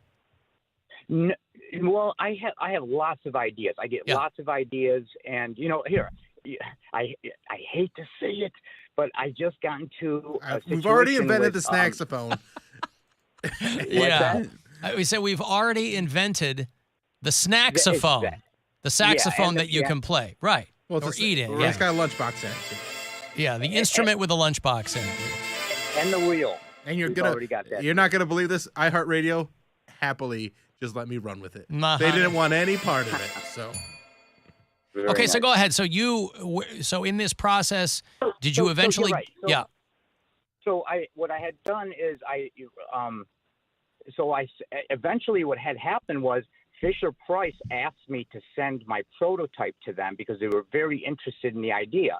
And again, researching their history of toys, they didn't have anything in their history of toys that represented or expressed any sort of metronomic or pendular motion.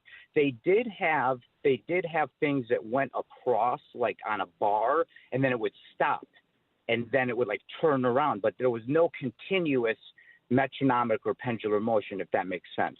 Yes. So, okay, yeah, bing. So I end up sending them my prototype. It took them literally 6 months to tell me that they weren't interested after going back and forth, like, what's going on here? They weren't speaking to me. They weren't saying anything. They just kept putting me off. So later that... It was so much back and forth, John. It's like they were putting you in a pendular motion.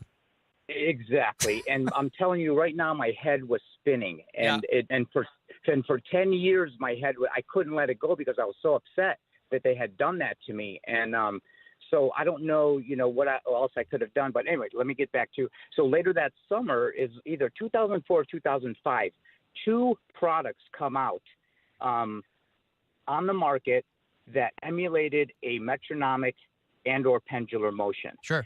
To make it even worse, this agent that I was working with had drawn the same exact concept that Fisher Price had put out. But hey, the agent also worked with Fisher Price, so something happened there. I don't know how anyone who invents anything ever doesn't get it ripped off.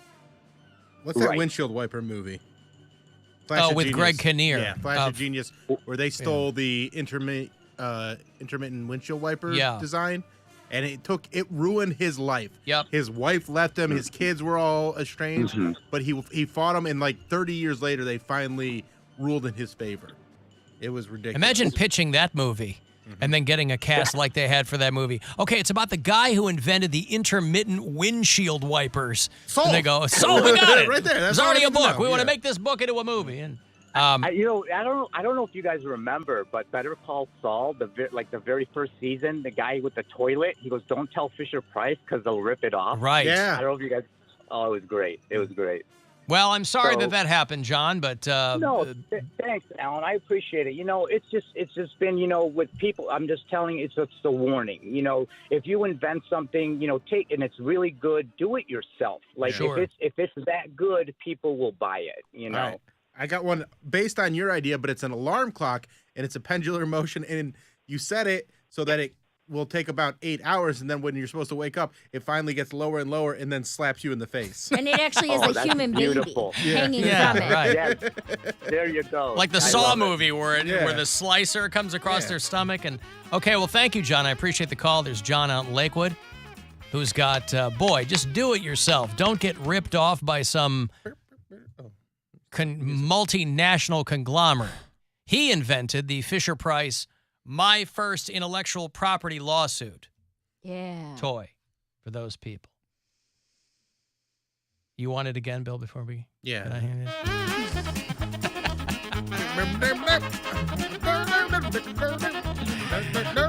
There you go. The great Boots Randolph for everyone who's interested in it. All right, we got to roll because the Guardians are set to play right up the street. Mere minutes. They had last night off. They've done all their stretches, all their calisthenics.